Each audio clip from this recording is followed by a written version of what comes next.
Okay.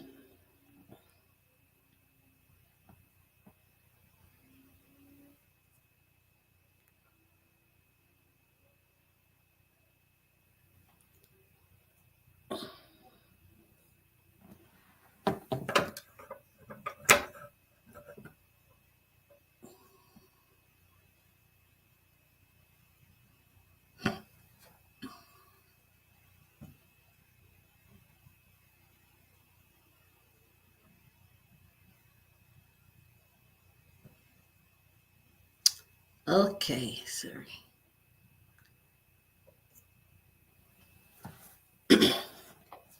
Hello, everybody. Good evening.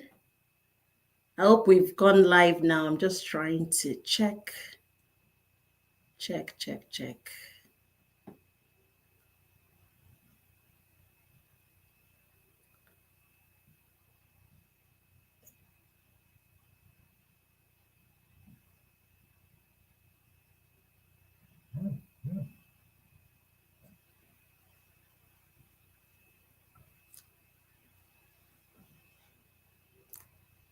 Okay, save.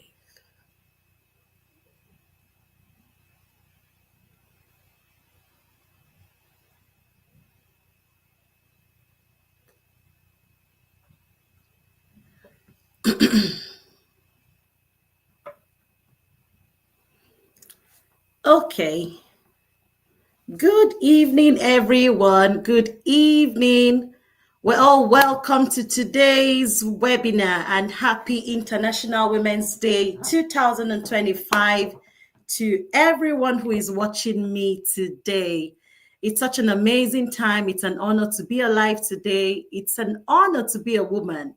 And I'm so privileged to be hosting you on this life transforming webinar. And like we've said, you must have seen the flyer, you've gone through. If you're here, that means you have, at least you have most of the information that you need to have. And that's why you are here. And if you're just stumbling by this webinar, you are in the right place. You're here for a purpose. And just sit back, relax, and we will be taking you on an amazing journey.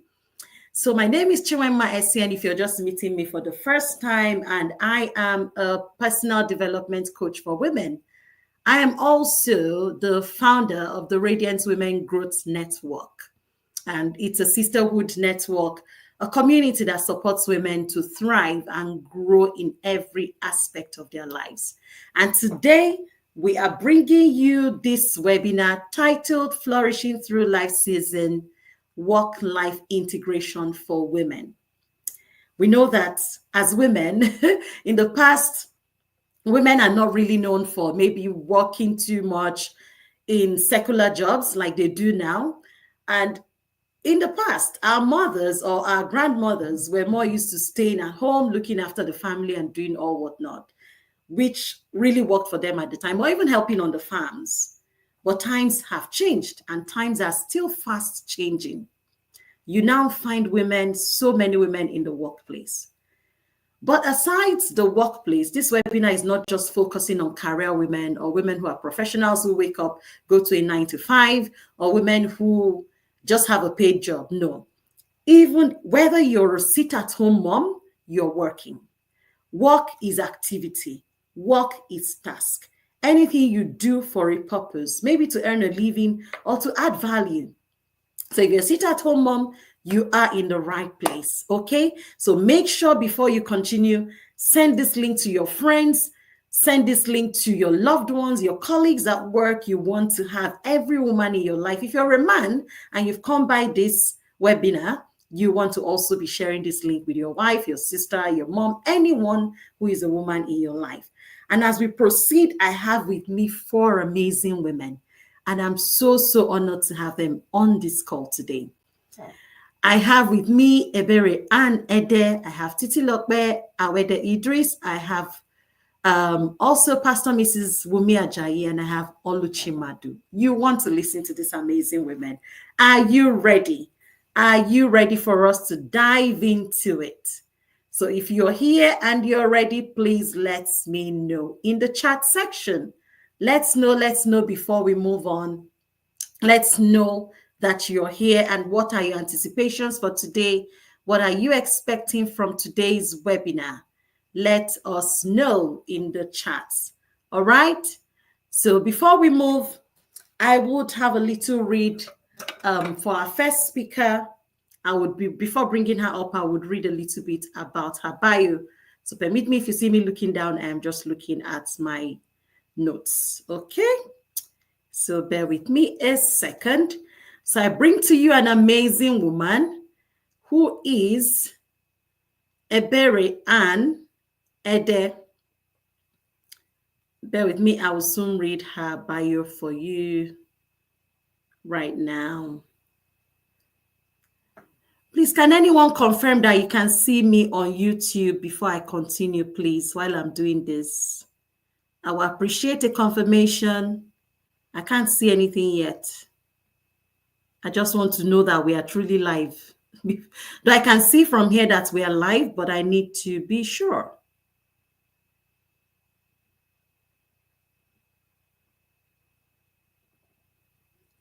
Just a confirmation, and we will proceed.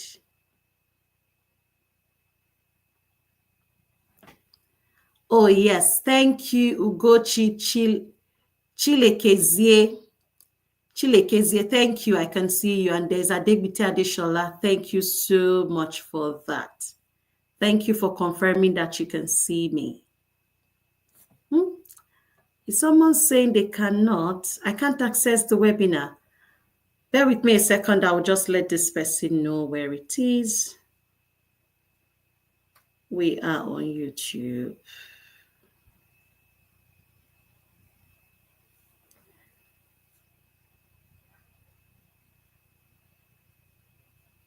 Sorry. Apologies. Just bear with me a second.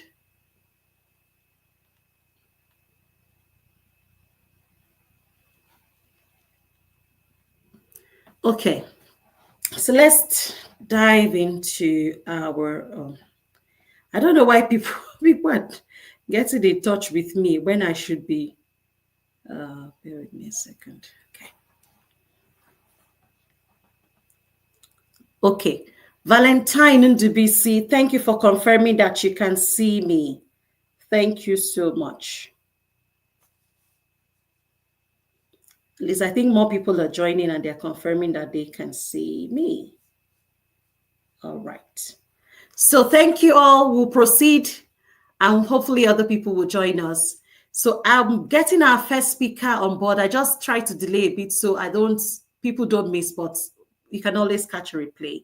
So we have Ebere Ann Ede. She's a certified marriage and relationship mentor. She's an author and a speaker. She's the founder of Irresistible Ladies, a global platform that empowers women to embrace their purpose, grow intentionally, and create a legacy of positive influence.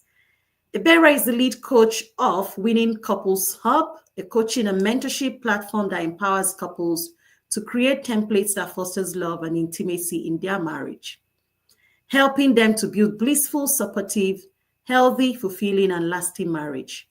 She is also dedicated to empowering women through her mentorship programs. She has worked with nonprofit organizations to help women receive the support they need to thrive and rise above their challenges. She's married to Nathaniel Ede, and they are blessed with 4 lovely children. So welcome with me on stage, our first speaker. And if you are here, I need to see the fire emojis. Give me the fireballs if you're here and you can see our first speaker. Please, let's make welcome in the chat box, Ebere Ann Ede, our first speaker at today's webinar. Thank you for being here. You're welcome, ma'am. Please take the floor away. Hello, amazing ladies. Hello, phenomenal ladies. Hello, queens. Good evening to you and welcome to this life transforming webinar. How are you doing today? Good evening. It's evening on my zone. Can you hear me? Can you see me? If you can hear me, let me know you can hear me. If you can see me, let me know you can see me. Hello, queens. Hello, queens. It's our day. It's our day, and it's such an amazing time to be here with you today. Thank you so very much, Coach Chinwema, for the opportunity. I'm not taking this for granted. Thank you for giving me the platform to speak to your women today, being our day. Hello, women. Can you hear me? Can you see me? Please help me confirm if you can hear me and see me.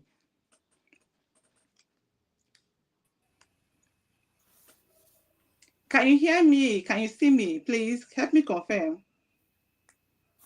Yes. Okay, thank you so very much. Okay, I want to start by saying happy International Women's Day to every one of us.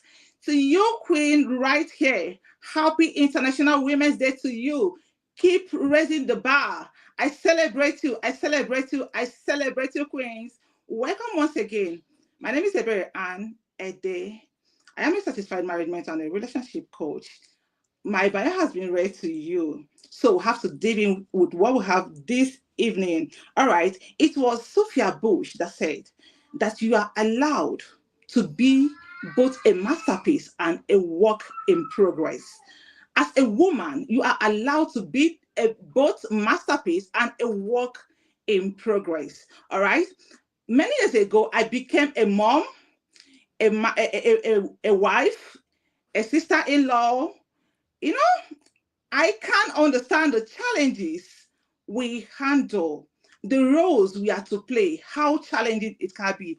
All right, that is why we are here to share each other. That is why we are here to share knowledge, to rub minds together so that we can be able to thrive in our individual stages in life. All right, as our team says, flourishing through life seasons and work-life integration for women. I love this theme very much. All right. So I was reading the book of Matthew 5, 14 to 16, and it says, maybe later you can go through your Bible and still reflect on this.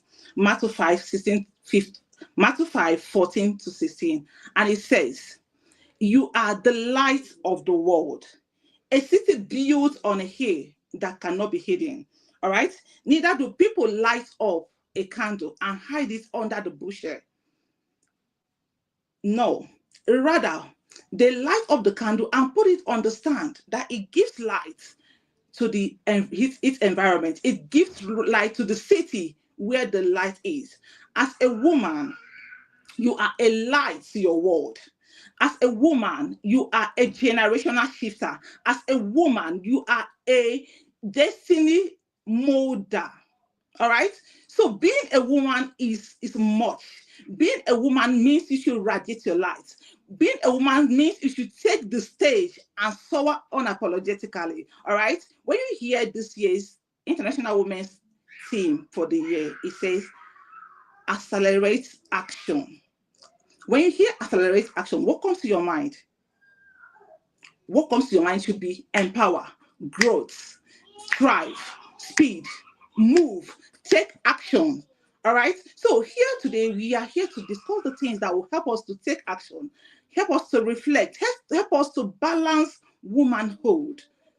Being a mother is such an amazing thing. It's such a blessing. But let's not lie to ourselves. It can be challenging. All right. So why are we here today? We are here to receive value. We are here to reflect. We are here to learn how to balance womanhood. In every stage of your life, you need to balance it. All right. So let's come back to our topic that says, this is just a charge before we go into what we have for today. I hope you can still hear me. Are you following, Queen? Hello, Queens. If you are here today, send out fire emoji in the comment section. Let me know you can hear me and see me, Queens. All right. As our topic says, flourishing through life seasons, workplace life integration. All right. When you hear flourishing, what comes to your mind as well? What should come to your mind when you hear flourishing is growth, blossom, excelling, growth, success, thriving. These are the things that should come to your mind when you hear about flourishing. Okay? And remember that there's a work to be done before something starts flourishing. All right?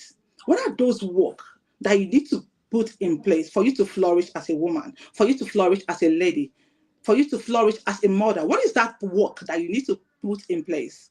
All right. Let's take for an instance, you have a plant or you have a garden within your home environment, or you planted a tree. You don't nurture this plant, you don't add manure, you don't water it. To crown it all, there is no rain to this plant. What do you think will happen to this plant after some months, or after 6 months, 1 year, or wherever? What do you think will happen to this plant? Certainly, it will start drying up. It will start shrinking. It will not flourish. All right? So this is the same way it is to we as women. When we don't nurture ourselves, when we don't nurture our lives, we'll find it difficult to flourish. We'll struggle to flourish because we have not set that balance, because we have not nurtured that place that will help us to thrive and strike the balance as a woman. All right. Okay, let's now go to seasons in womanhood. All right. Because the theme says flourishing through life seasons. All right. Each and every one of us are in different seasons of life, just like plants I use as an illustration. If you see a plant, they go through seasons in their life. There is a planting season, there is a sprouting season, there is what we call the harvest season. And so it is in woman life, all right? So just imagine it. When you plant a plant, you plant something, you plant a seed. It goes through processes before it starts giving you the harvest that you need, the harvest that you expect from it. All right. As a woman, your planting season is that time in your life you are empowering yourself. Is that time you are empowering yourself, putting in value into yourself so that you can be able to produce results. All right, this is your planting season. All right, and the next season of your life, which is the sprouting out, is that time you start seeing little results from the the investments or from the empowerment you have given to yourself. That is your sprouting season. And your harvest season is when the result is fully activated. This result is out. You can see it. It is significant that you can see the result here and there. All right. You start seeing that investment you have put in yourself over time. And you see yourself flourishing because you have invested in yourself. All right. So why am I trying to explain this? Because when you understand your season as a woman, it will help you not to compare. It will help you not to feel depressed. It will help you not to, not to stand again, because you understand your season, because you understand the place you are as current. All right. I will give you an example. There was a course I registered sometime many years ago. I registered for this course. In that course, it was like a life transforming course for me. Yes. So in that course, we were given assignments, so many of them, and I found out that I struggle with my own. All right. Before I could know what is happening, there was a woman in that same course that was like, she's very fast in whatever she's doing. Before you know it, she's done with assignments. It's like the assignment I'm talking about is like a thesis. Like someone writing PhD will understand this. All right. She's done with her own. She have come to submit. Yeah, she would just announce, I am done. What are you waiting for? When are you submitting your own? My goodness, I would be like, doesn't mean I'm not actually working, but within me, I know I am doing my best.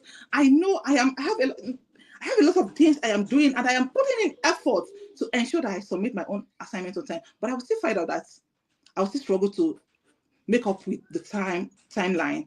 All right. Then it happens that one day I was just nagging to myself. What is this? I barely have time for myself to do this assignment, this and that. And Holy Spirit just struck it to my knee. Ma'am, are you comparing yourself with this woman? You are in different seasons. So the Holy Spirit was just giving me instances. This woman, she already have grown-ups. He now went ahead and give me another illustration. He now says, Look at this woman. She has grown up. And maybe she wakes up in the morning and tell the children, we are leaving the house by 10 o'clock. And by 10 o'clock, everyone is ready because they are all grown up. She's not caring for, like, she's not nurturing any one of them. They are grown up. They are ready by 10 o'clock and they are leaving. Then Holy Spirit now tell me, look at you. You still have tender children that are still growing. You're still nurturing them. You have to bathe them. You have to feed them. You have to, pack out the bag you will be taking out with, you'll be going out with. That moment, I got to realize that we are in different seasons as a woman. Understanding your place and your season will help you not to compare, will help you not to struggle, will help you not to nag over nothing, because you understand your season as a woman. All right. So as a woman, you have to understand your season and focus where you are. Focus where you are. Focus on your season. Do not compare. Do not look sideways and say, I want to do it like that. I want to do that. You might not be in the same season with this person that you are trying to compare. All right. This is just a personal experience that I have to share with you for you to understand that we all are in different seasons. I have to focus on your season and build you from where you are. All right. So that is it for seasons. Hope you are following. All right. Then I want to ask you a question. Understanding that you are a light, I've shared with you from the book of Matthew 5. You are a light of the world, a city set upon the hill that cannot be hidden. I, a bearer, is a light. So you are as a light. I want you to mention your name and tell yourself, I am a light to my world. See, Chinwema, I am a light to my world. Flourish, I am a light to my world. All right? Do not dim your light. Shine your light unapologetically. Shine your light unapologetically. Give light to your world. Your light is your wisdom. Your light is your knowledge. Your light is your gift that God have installed inside of you. Each and every one of us came into existence with gifts. All right. It's now left for you to find out that thing you have come into existence, that God has created you to come and do into the world. Shine forth your light. Do not hide your light. Shine forth. You are a light unto your generation. All right. So when you tend to hide your light, there are destinies attached to you. All right. There are destinies attached to that light that you might keep in darkness. That is the very annoying thing about it. All right. When you dare to dim your light, you are keeping people. A lot of souls are in darkness because of that. I will give you an instance. My mentor, Professor Joy. A time in my life, I was so confused as a mother, as a young mother. I was so confused. I don't even know where to start from. I knew I had a gift. I knew I'm gifted. I knew I have something inside of me that is pushing me to take action, take action. But dearly, I don't know how to start. I don't know how to go about it. You know when I used to tell my ladies that some people are gifted, but they are stranded. Why are they stranded? Because they don't know how to explore it. They don't know where to start. Okay? So I was just struggling, heading from pole to pole. I don't know where to start from. Until one day I was online. I stumbled on one woman.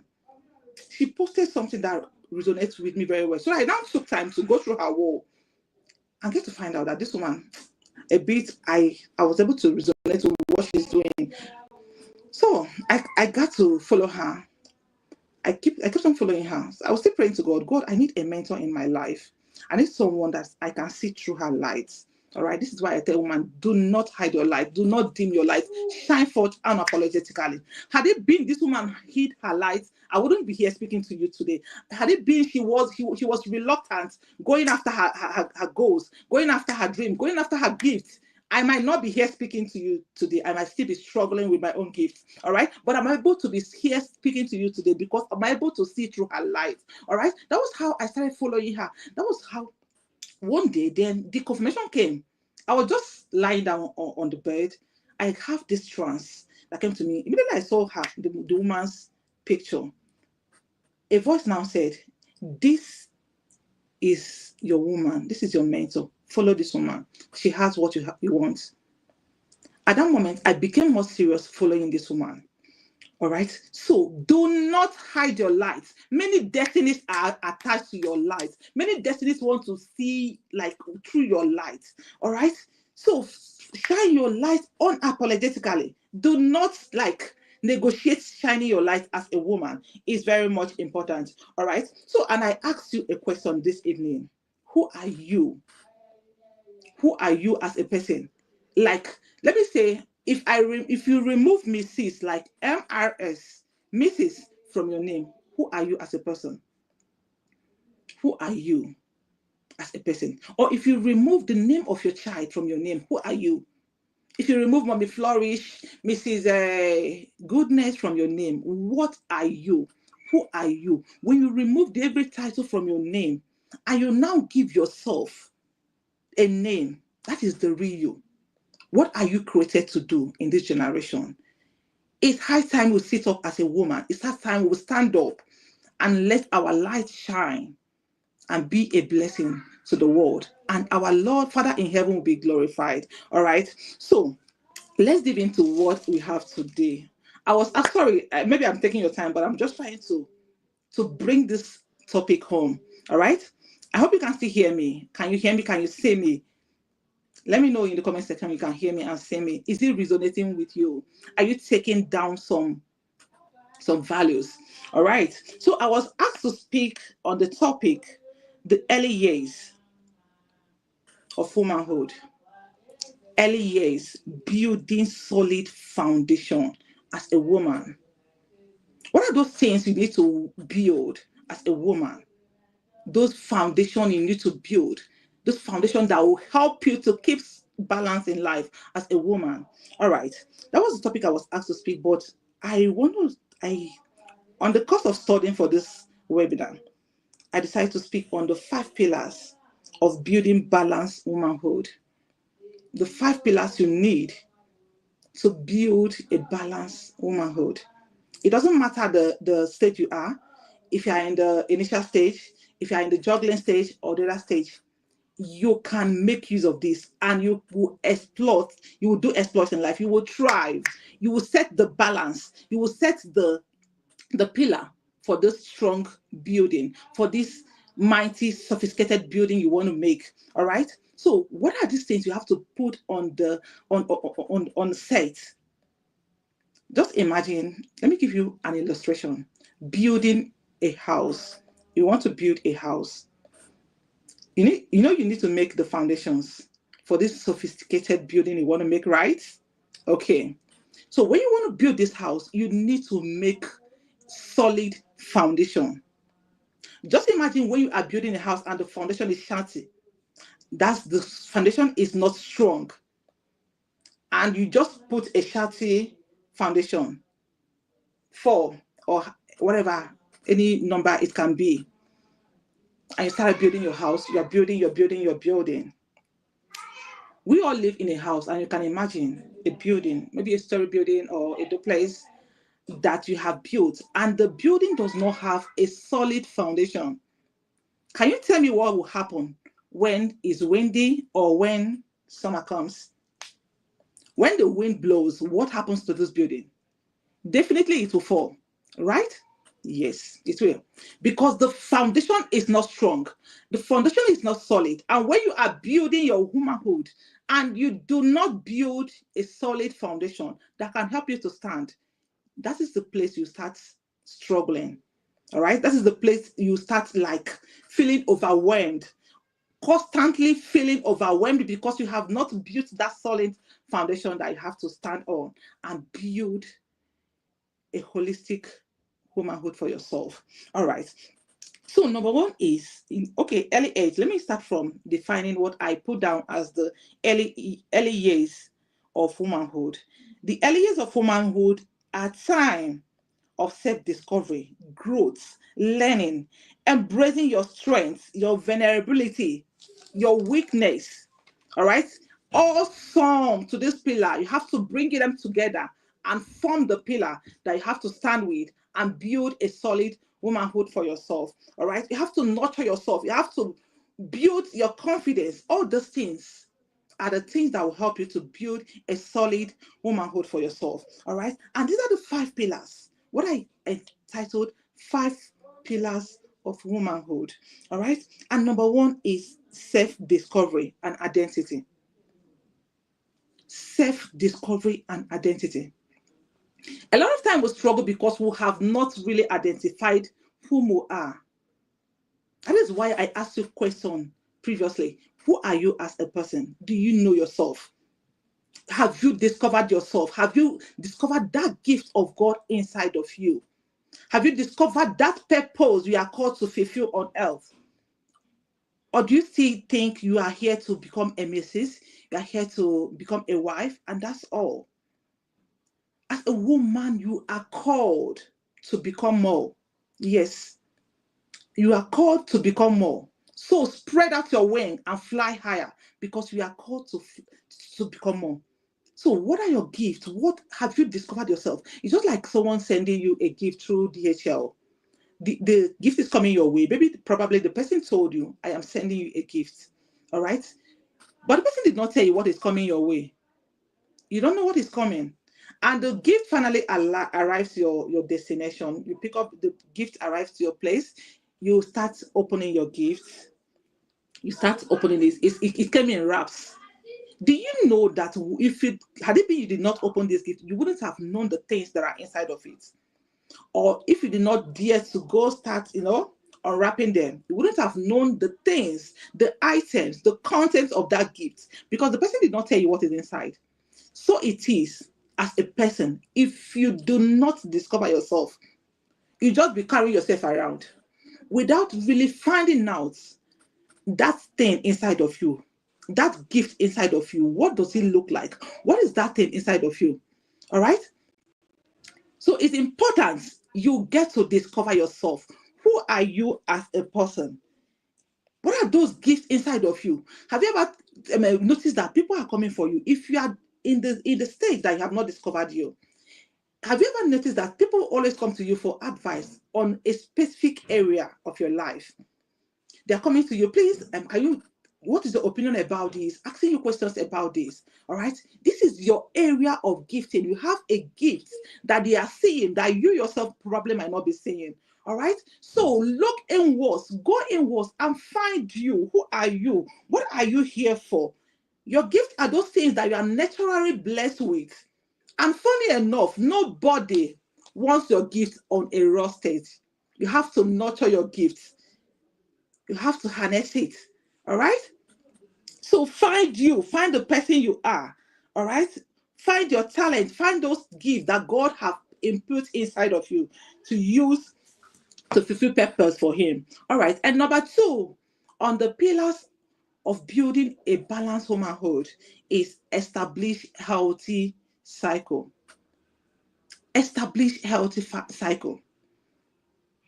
Your cycle is your net worth. Who is in your cycle? Who are those people in your cycle? I want to know who is in your cycle. Are they the kind of people that discuss ideas? Are they the people that discuss just people, or they discuss trendings? These are the things that are happening. These are this and that, but they don't understand what is purpose. They don't discuss purpose. They don't discuss ideas. They don't discuss growth. What will help you and take you to the next level? Who is in your cycle? As you are listening to me in this webinar, I want you to use your mind and start shaking. Who are those people in your cycle? Are they adding value to you? Who are those people on your table? And if those people on your table are not adding value for you, I want you to break that table this evening. Stand up from that table. You got to go out from there. Make your own table. Get people that will add value to you. People that are after purpose. There's something I call purposeful friendship. People on the same journey with you. Add them to your table. Choose your friends. Don't be in the midst of people that are not adding value to you. All right. It is said in the book in Proverbs 13 verse 20 that he who walks with the wise grows wiser. When you walk with the wise, you grow wise. All right. So add value. Search for people in your cycle. Add people in your cycle. People that are value belong to a cycle that are mindful. Just like the Women's Network growth, this is an amazing cycle that every woman should belong to. All right, because there are like-minded people there.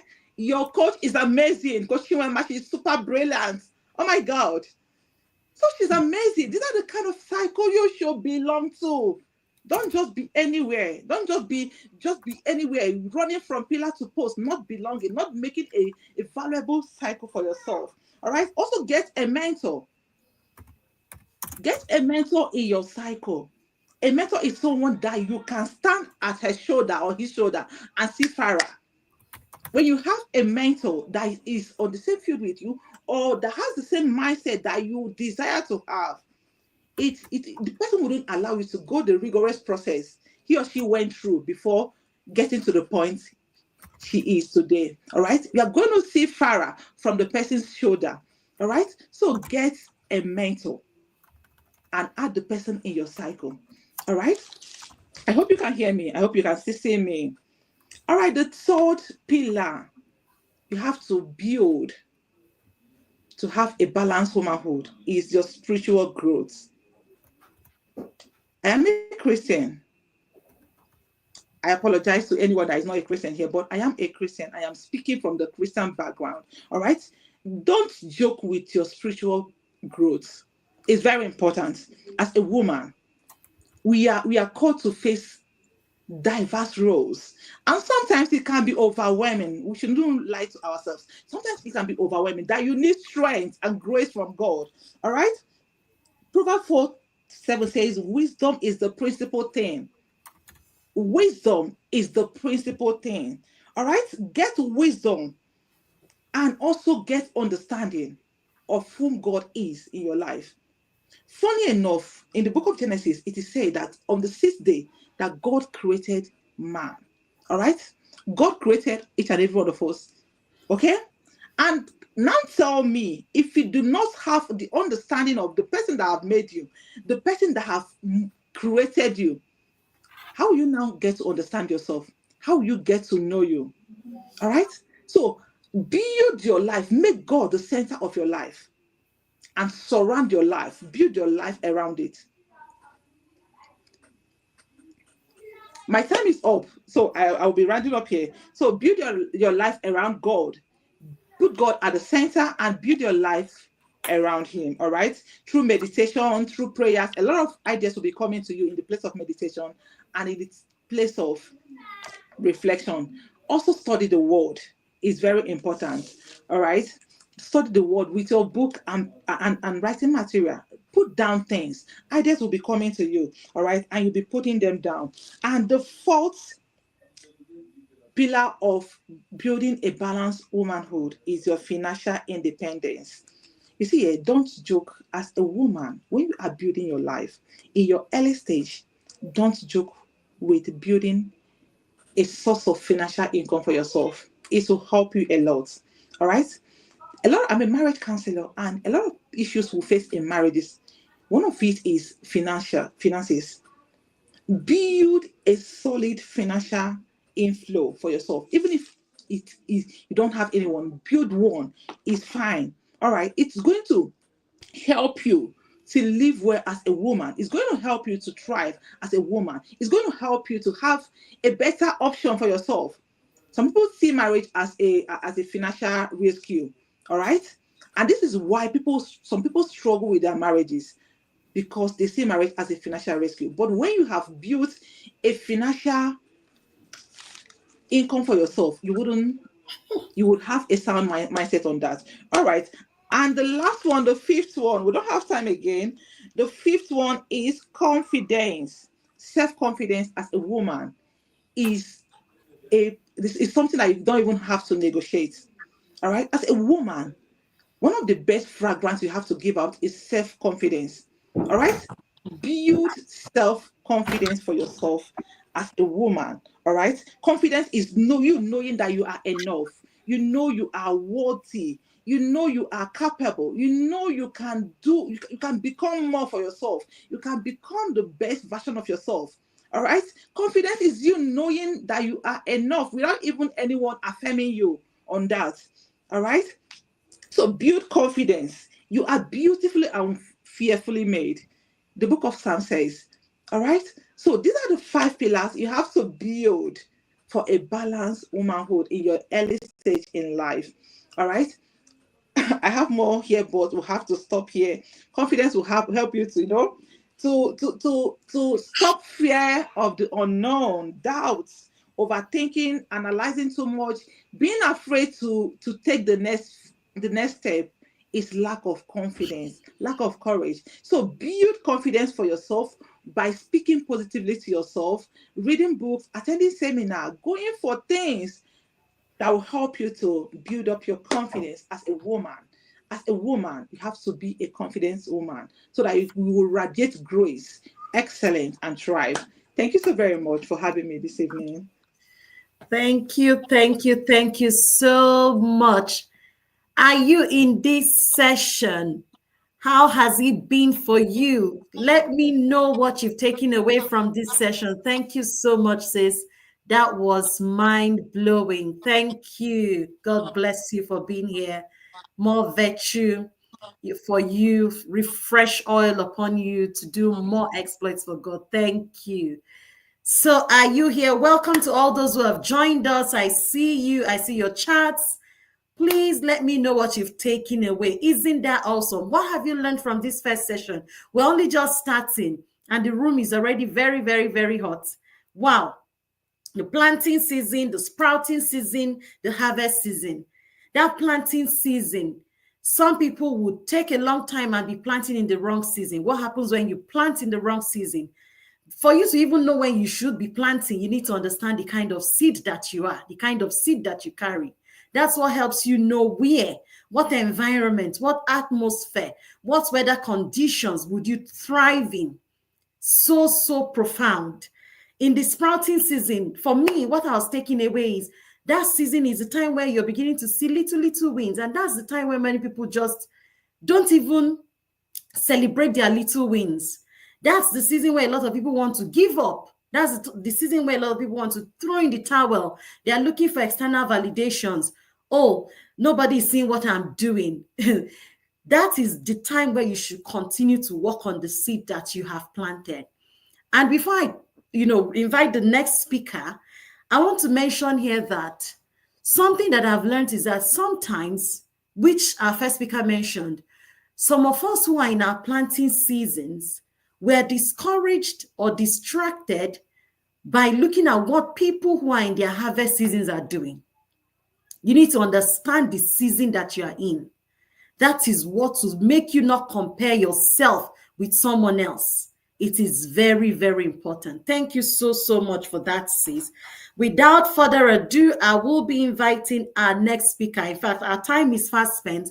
I don't think I'll be reading her entire bio, but I will just read a little bit of it so that we can we can move on. We don't want to keep anyone here for too long, for longer than necessary. So we will go. Let me see what you're learning. You are not alone. Dr. Priska Samduru, thank you so much. You are definitely not alone, sis. That's why we're doing this today. Yes, Emilia Jesse builds strong confidence. Yes. Sandra, you're beautifully and fearfully made. I see all of that. Thank you so much for sharing. Keep it coming. Keep it coming. So we go to our next speaker, who is Oluchi Madu. Oluchi Madu is, if you were at our webinar, our conference, you must have met her before. She is someone who is very powerful. She is very passionate about youth empowerment.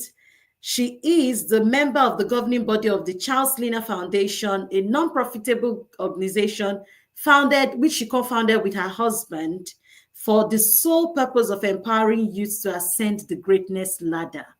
So I would read, in between, I'm just cutting that short, but if you want to read more about how you can go back to the landing page and you'll find more information on the WhatsApp channel. It is there.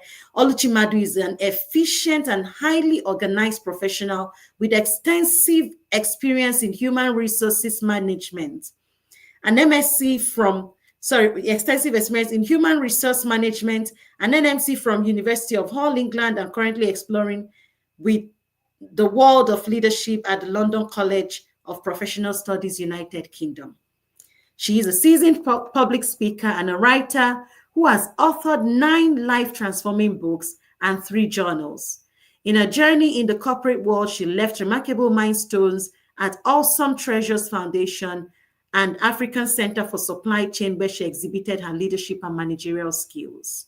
So, knowing Oluchi, she's the founder of the Talent Maximization Academy, which is an online academy where people are trained on how to discover, develop, monetize, and maximize their talents and potentials to create their unique paths for successful and purposeful living. The Purpose Driven Champs Academy is also another academy founded by Oluchi Madu. It's an online academy where children, preteens, teens, and young adults are guided through the process of self-discovery to embrace their identity and harmonize their inherent gifts and strengths to create the unique paths for successful and purposeful living. Oluchi Madu is married to Charles Madu, whom she called the Uncommon King, and they are blessed with 6 kingdom builders. Welcome with me on stage, our second speaker, Oluchi Madu. Give her a round of applause. You don't know what you're in for. If you know, you will be buzzing this chat room with fireballs right now. Who is ready? Mom of 6. Mom of 6, how is she doing it? Hey, hey, me, I'm ready to learn. I hope you've got your notes, you've got your pen, start taking notes. Welcome, sis. It's such an honor to have you here. Please, let's make welcome. You can take the stage. Thank you. All right, beautiful people. Good evening, everybody. If you can hear me, just let me see balls of fire in the comment section. Balls of fire. Let me be sure you can hear me. Oh, thank you, Ugochi Chikezie. I'm standing on the existing protocol. I want to appreciate Chinwema Essien. Coach Chinwema is simply amazing. I mean, when I saw the theme of this webinar, I was amazed because it's something that has to touch the areas that we are struggling. We don't like, theoretical things. We want to go where it is touching us. And I know that the theme she has chosen is what a lot of women are struggling with. Like she rightly said, my name is Oluchi Madu. I'm going to start this session with a brief story. Sometime in 2004, sometime in 2004, I met a very interesting man. So in the course of trying to know ourselves better, he asked me a very remarkable question that I don't forget, even in my stream of sleep. He said, where do you see your life heading to? What do you really want to do with your life? And I told him that I was meant for humanity. He said, you don't even need to tell me. I know. He said, I told him I was meant for humanity. I'm designed to be on the stage. I am designed to help people. And that same 2004, we got married. And by the grace of God, 21 years later, we have been having an amazing union, exploring and having a world of adventure. So with this, I welcome you today, and I want you to stay put for what is coming forth. The first speaker has made the job very easy for me. She has given me a very soft landing because she has touched some areas that are very, very important.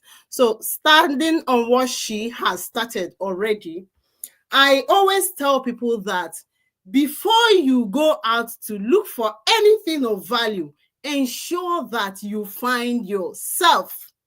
I'm going to say that again. Before you set out to find anything of value, ensure that you find yourself first. Now listen to know why you need to find yourself first. Finding yourself first will help you to avert some potholes that many people always fall into.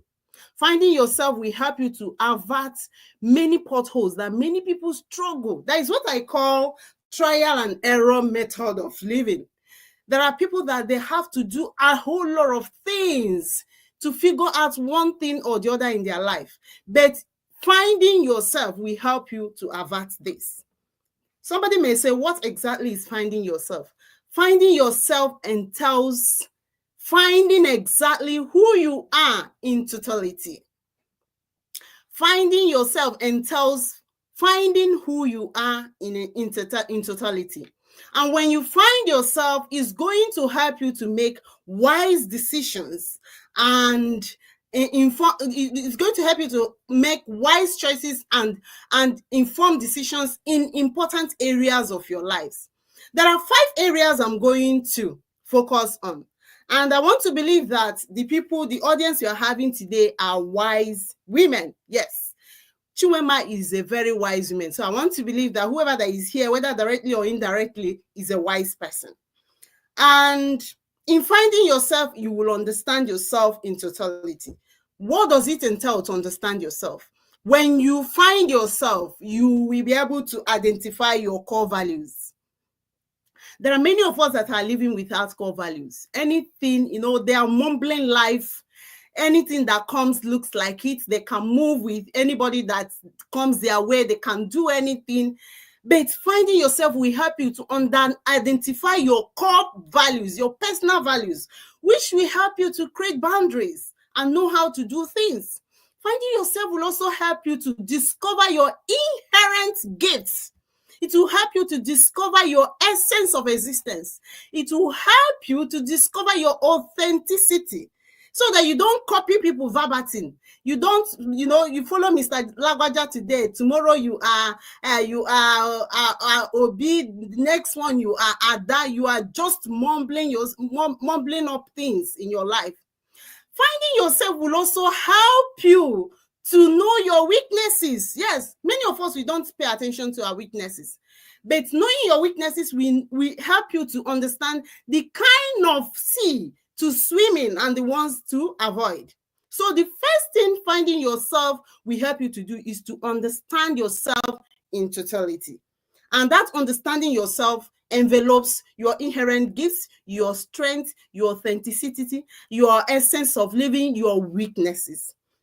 Now, the second thing that finding yourself will help you to do is to create your unique path.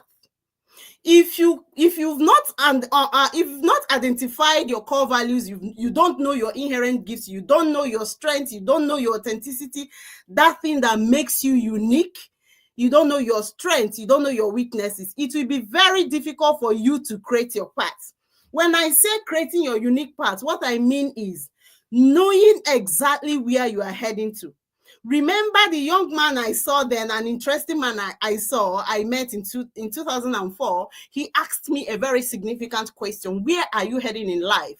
What exactly do you want to do with your life? And I said, I am meant for humanity. I am meant for the stage. I'm meant to help people. Had it been I didn't have a glimpse of where I was going, do you understand? I would have doubled one thing or the other. Maybe in the course of our relationship, problems will start sprouting out. Because you go like, this is not the person I met. This wasn't exactly what you told me at the initial stage. So understanding yourself, finding yourself will help you to create a unique path. When you find yourself, you will understand your gifts, the inherent gifts that God gave you. The first speaker talked about it. Until you discover your inherent gifts, so many things will be so hazy to you. The ability to discover your inherent gifts will help you to know the course of study to choose in the university and your career path. Many of us studied what have no relationship with us. Many of us, and when you talk of those people, I am their cheerleader in their WhatsApp group. I am the cheerleader of people that study that what has no business with me. I wasted 5 years studying pure and industrial chemistry in the University of Nigeria in Nsukka. In my primary school, I was the head girl. Secondary school, I was the head girl. I was an A student. In secondary school, I was the best in sciences and also best in art and commercial. For you to know the confusion there. But when you look at my score in sciences, I was making 70, 75. The humanities, commercial and arts scores subjects, you see me making 98, 96, intimidating A. So I needed nobody to actually tell me that this is exactly where you are supposed to go in life.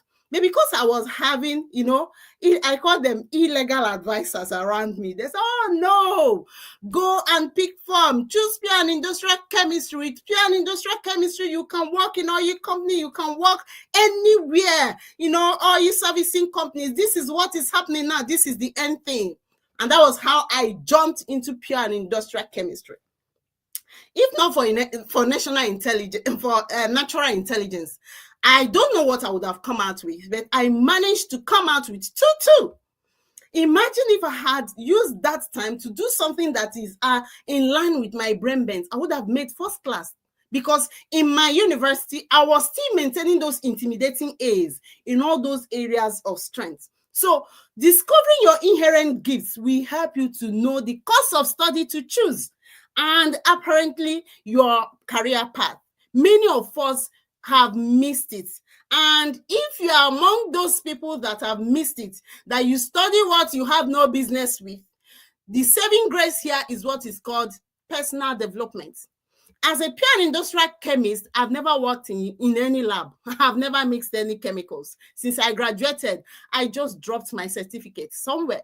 When I was working in Awesome Treasures Foundation, my boss called me one day after I've sent a report to her, a report of an event that happened. He called me, said, Oluchi, what did you say you studied again in the university? I said, pure and industrial chemistry. He said, what were you doing in chemistry lab? Mixing chemicals, where you should be mixing words for the words to find healings, for the words to find solutions.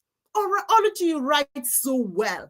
I find your writing so delightful. He said, Oluchi, have you ever given a thought to writing a book? And that was how my first book was written.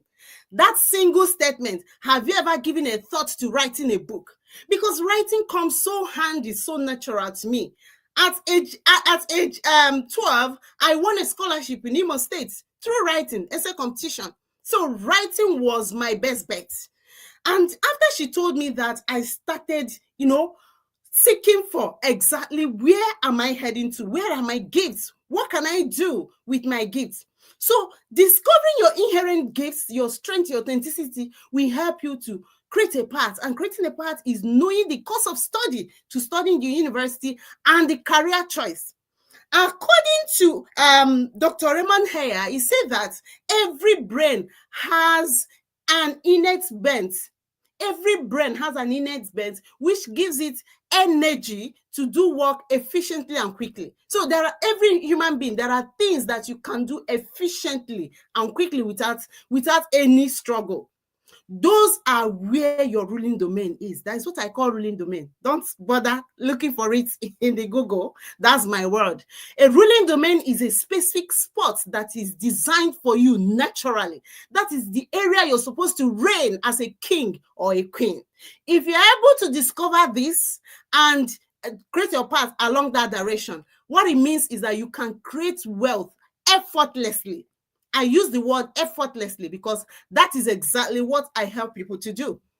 When you discover who you are in the real sense of it, discovering your strengths and your ruling domain, then you understand that you have a seed of greatness already in you. And there is a wealth creation tools already in you. You came to the world ready to work. Because in the real sense of it, God designed every human being with work. What it means is that when you are coming on earth, the work you will do is already there for you. Ignorance is what is making us, after spending time in the university, we'll spend another 2 years and 3 years, carrying files up and down looking for a job. However, we already have an inbuilt job in us.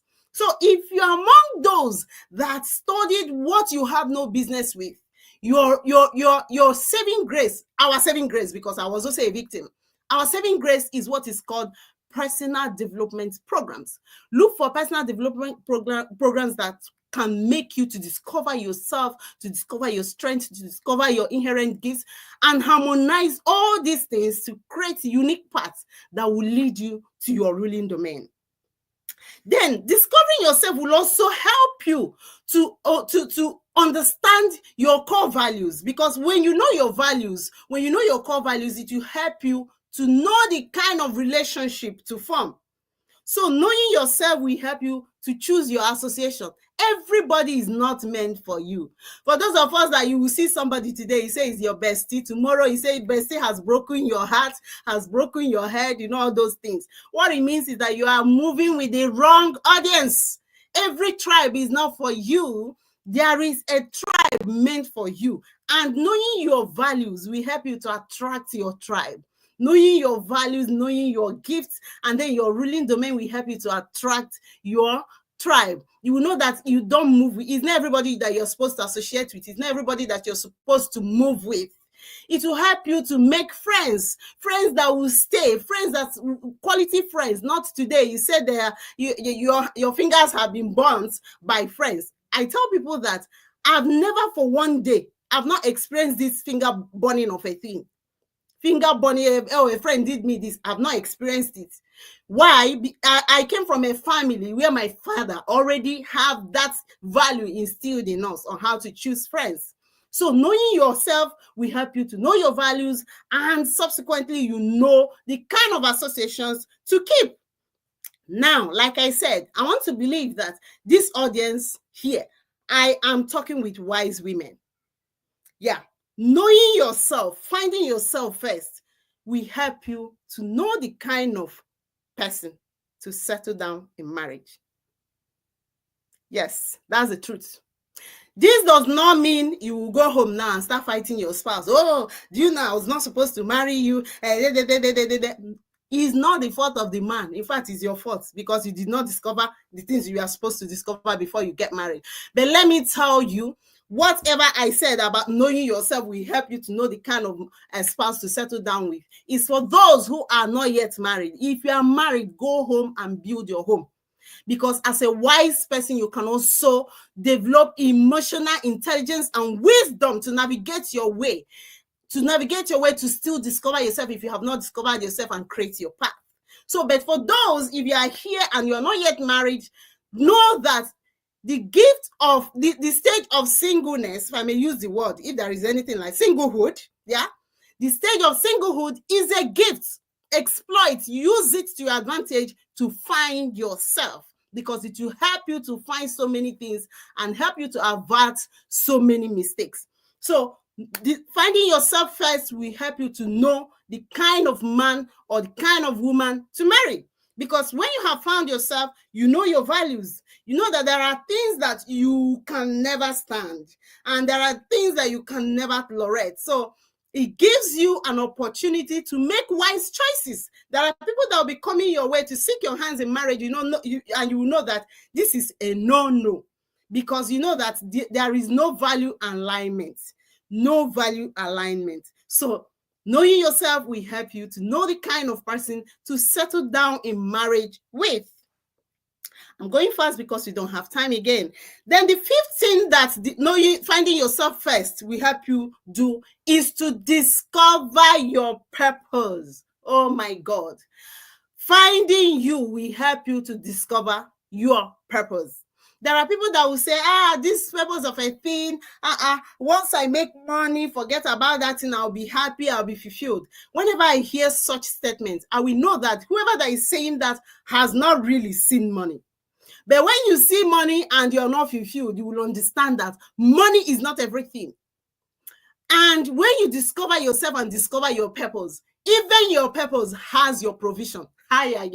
God hid your provision in your purpose. So the ability to discover your essence in life will help you to even create the wealth that you never believed that you can ever create.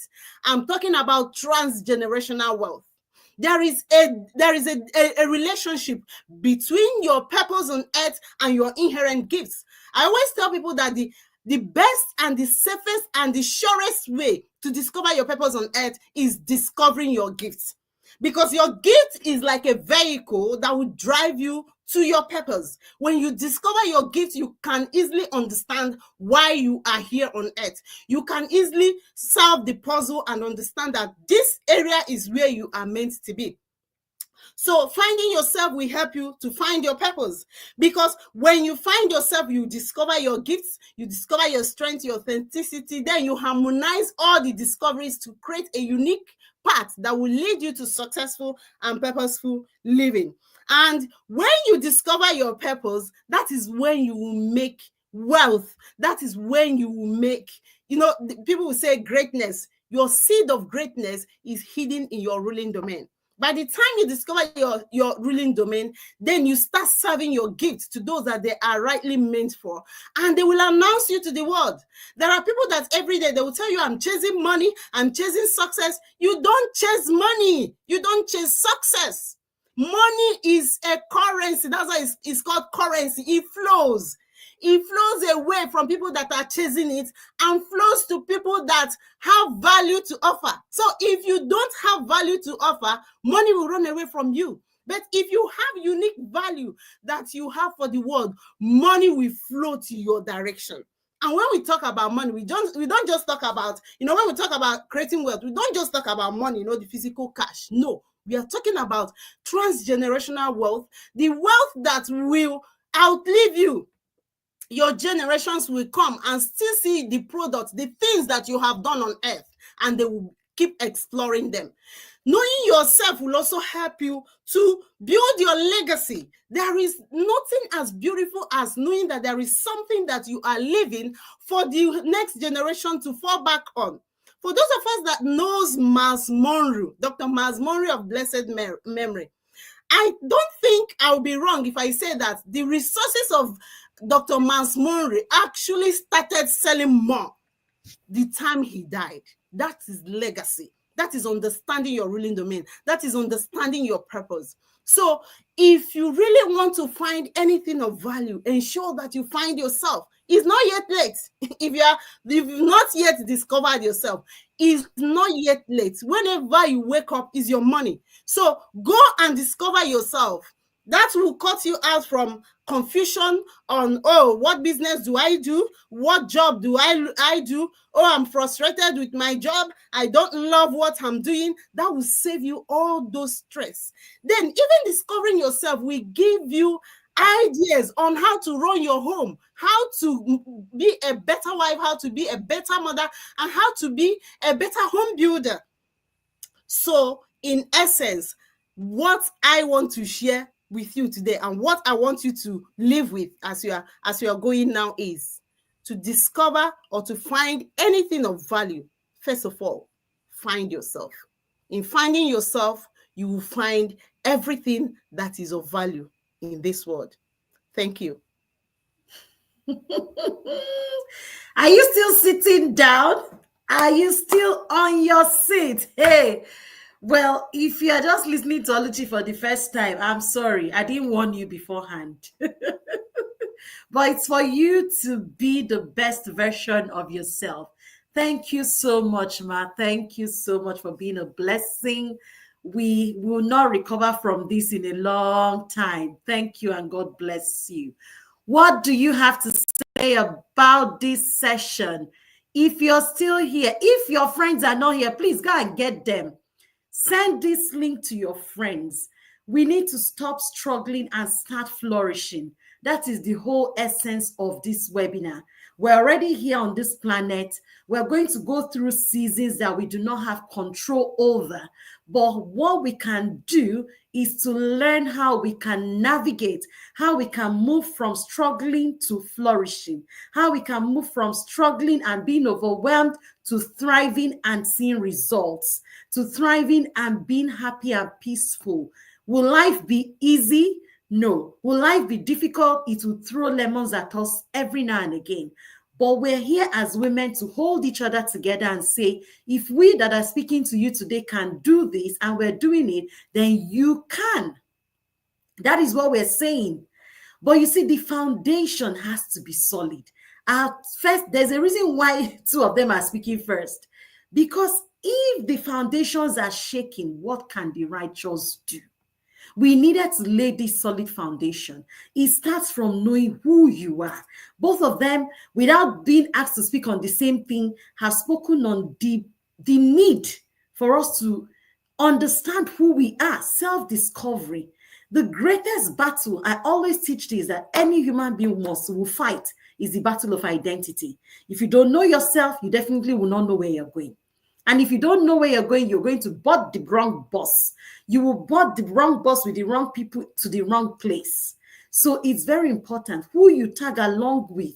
Many of us on this call might be married, we might have made mistakes, we might have, out of ignorance, made the wrong choices. But it's not too late.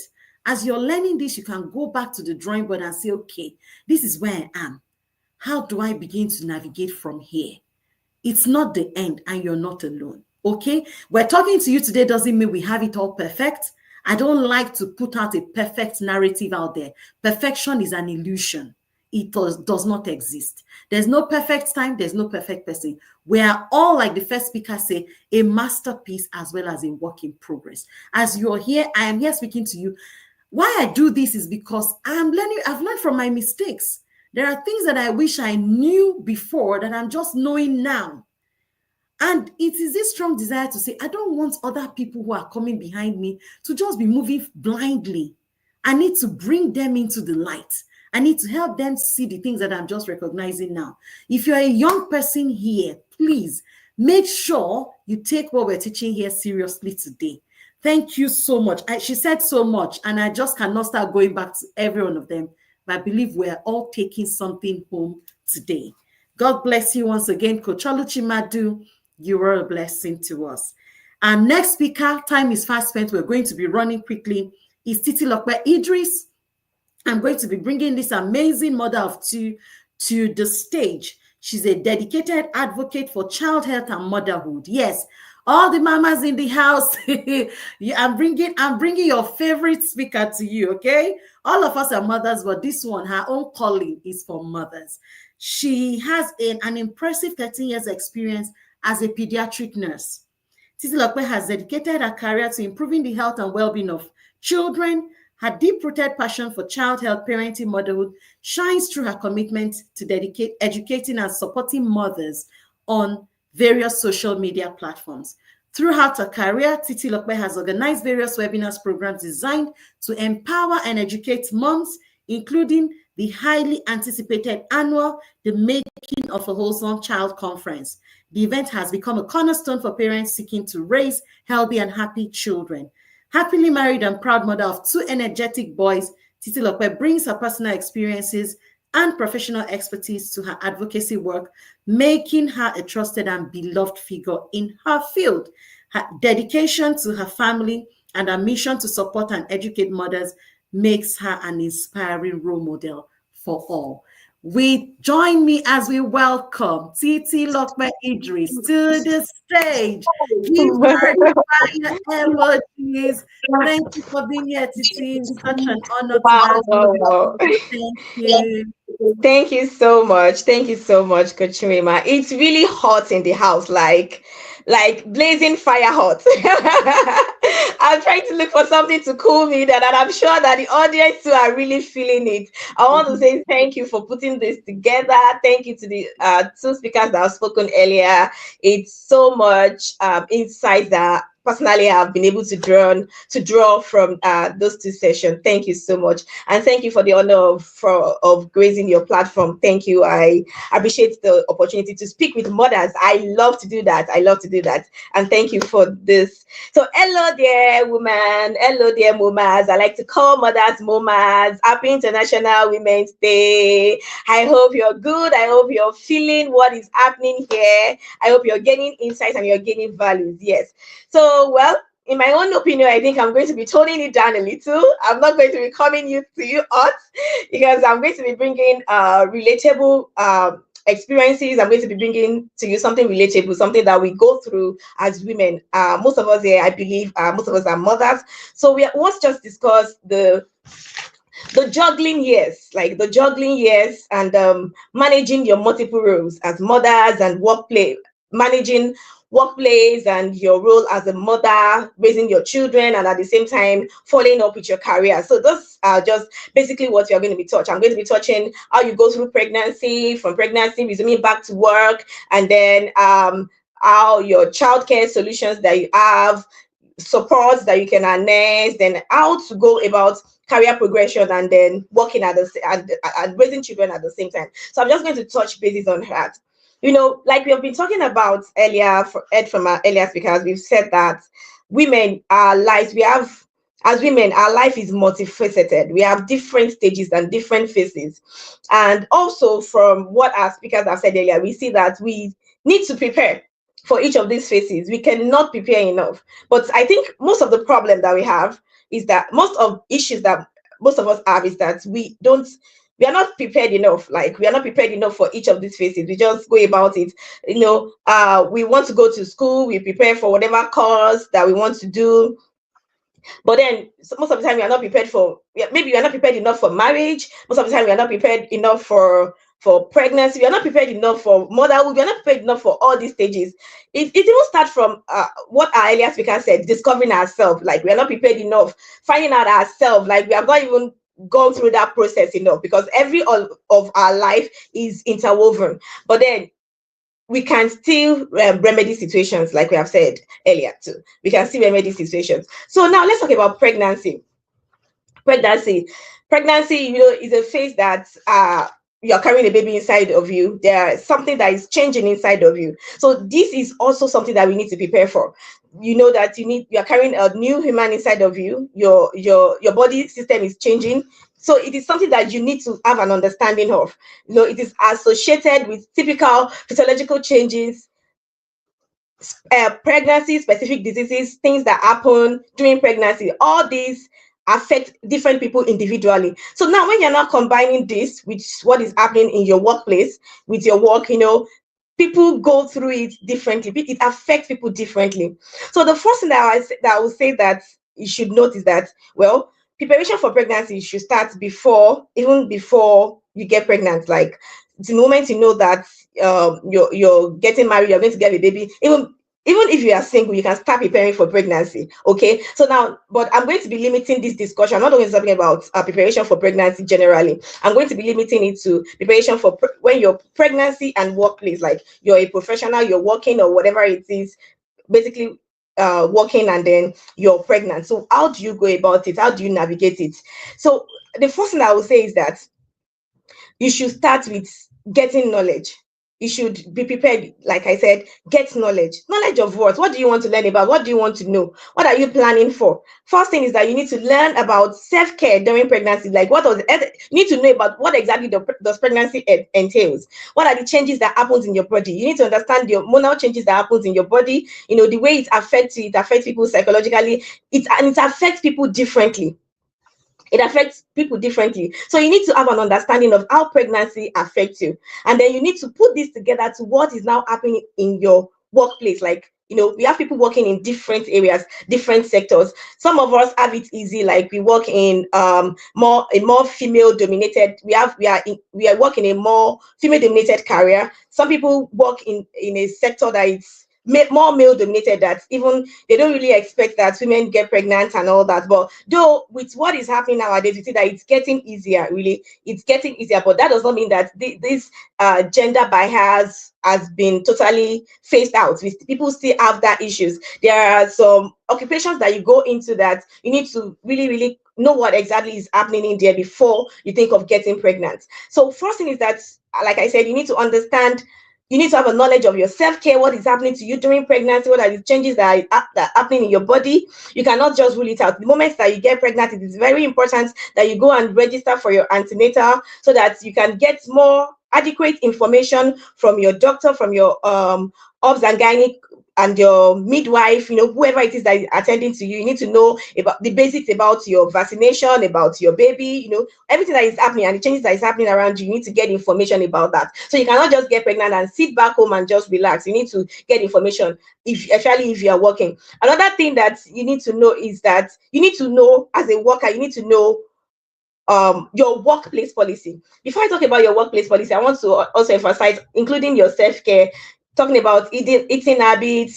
I just want to touch on basis of things that you need to know during pregnancy. You need to know your eating habits, how to eat healthy, how to take care of yourself, exercises that you need to go through. Those are basics for everybody. what you need to know about pregnancy. You need to get yourself informed so that you have a healthy baby. You need to know what exactly is happening in you. Some people, it is when they are pregnant that they discover that maybe there is a genetic issue with their child in utero. You're prepared. At that stage, you're prepared to deal with whatever situation that is coming. Okay. So you cannot just sit back and say, like, you don't care. You need to get enough knowledge about what changes is happening to you, what is the current state of your health and that of the child that is growing inside of you. Okay. So another thing that I'm going to touch on is that you need to understand your workplace policy. Like I said, we have people that work in different sectors. Yeah. So you need to understand what exactly is happening before I get pregnant. Now that I'm pregnant, what are the policies that obtains in this place where I'm working? What are the policies around adjustment of hours? If you're going to be needing hours adjustment, if you're going to be needing maybe some changes, adjustment in the working conditions, is something that is possible. While I was reading about this, I was just thinking about it. The thoughts of these people just came to my mind, like female pilots. And I was curious, like, if you're a pilot, are you able to fly? Are you able to fly if you're pregnant? Are you able to fly a plane? And I realized that it is not exactly possible. Only if you are not having a high risk pregnancy, and you can only fly within a period of time between 12 to 28 weeks. That's the only period of time that you can fly. Afterwards, you cannot, because there are some conditions that are not that are considered not aeromedically favorable. Like, it's not favorable for you to fly as a pregnant woman, like as a female pilot and pregnant. Okay, so you need to understand what obtains in your workplace. You need to understand the conditions. Are you able to perform your roles too? Are you able to perform? And that also even leads to, like, this also leads to what happens when you are resuming. You're coming back from leave, you're resuming from maternity. You need to start thinking about, okay, am I entitled to maternity leave? Usually your employer is supposed to do a risk assessment to assess, now that you're pregnant. Once you come out that you're pregnant, you're supposed to assess. Usually that's what obtains in the Western world. You're supposed to assess to say, okay, are you able to, is the working condition suitable for you to continue working and without your baby being affected. So you need to have an understanding. You need to know what you are entitled to, so that you can be able to speak up for yourself and demand for your rights. So you need to go back to your workplace policies around pregnancy to be able to understand that. Get familiar with your contract. Will you get paid for attending your antenatal clinics? Are you going to be getting paid for that? Or you need to understand your situations around it.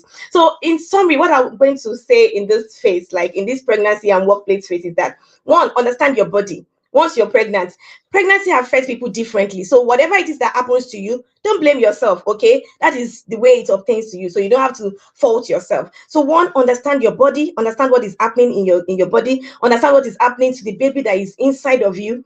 Then you need to understand, like I said, your workplace regulation, and then you need to understand your situation. What are the situations? Okay, if am I able to cope if I reduce my work hours? Do I need to reduce my work hours? Do I need to still work? I'm going to give an instance of a friend that came in. She relocated. She didn't know she was pregnant, and then the situation around that time was that she was not going to be entitled. Her contract states that she's not going to be entitled to pay, like maternity pay, and then because she's coming in newly, she's not even entitled to government funding for the maternity payment that they usually give to mothers that are just coming in, because she's not yet stayed up to a year. So that was her situation. So she at that stage, because of that, she had to prepare herself to start saving. She said, oh, I need to work more. Even though I'm pregnant, I need to work more.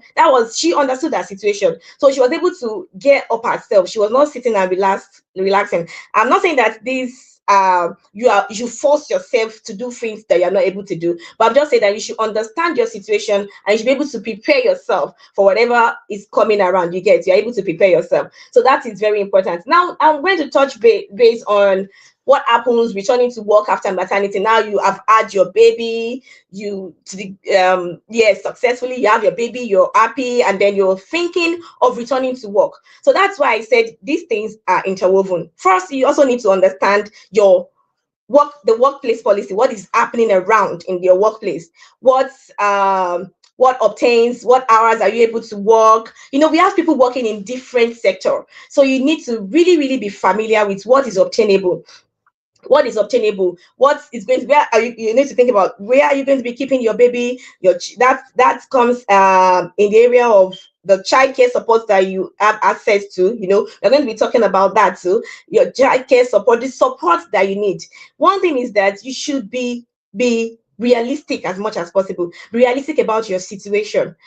As much as possible, what is really happening to you in this place that I'm in. I know that I don't have anybody to support me. If I am pregnant, I don't have relative to support me, so I need to know, to look inwards and look at, okay, what is obtainable for me. If I want to return to work and I have a baby, what do I need to do? Where can I keep my baby? Do I want to how soon should I return to work? Do I want to do an exclusive breastfeeding? How do I want to go about feeding? Where do I keep my baby? You need to understand some of these things and get yourself prepared for it, so that no, the situation does not catch you unawares. That is it. Most of the times we get overwhelmed. We get the situation catches us. We get overwhelmed because we are not prepared for a situation. But before you resume, before you go back to work, these are the things that you need to do.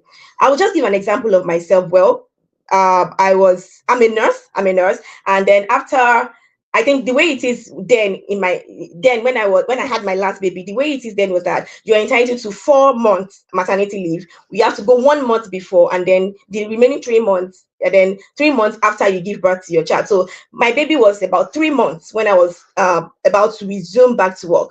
So before I resumed back to work, the honest truth, I'm telling you what I did practically. I started preparing. I knew that I wanted to do exclusive breastfeeding because I encourage mothers to do that. So I started testing it before it was time for me to resume, to say, okay, what are the things that I need to do for me to get myself ready to be able to do an exclusive breastfeeding? What are the things that I need to put in place? How do I store my milk? Okay, is this light condition okay? I had to factor, because then I was in Nigeria. Okay, where do I store my milk? What are the things that I need to do with my baby? Is my baby getting used to bottle feeding? Because I decided I was going to do bottle feeding then to give the milk. Is my baby getting ready for bottle feeding? Where am I going? Who is going to help me to give this milk to my baby? I started early preparing myself. I wake up, I wake up as if I am getting ready for work. I wake up, just to test run. Wake up early, get myself prepared, prepare the milk express, started feeding him, getting him also ready, getting the child also ready. So those are the things that you need to do. Like, you need to get yourself prepared. And afterwards, okay, where do I keep my baby? The hours, how many hours is my milk able to stay? How many meals is my baby able to get?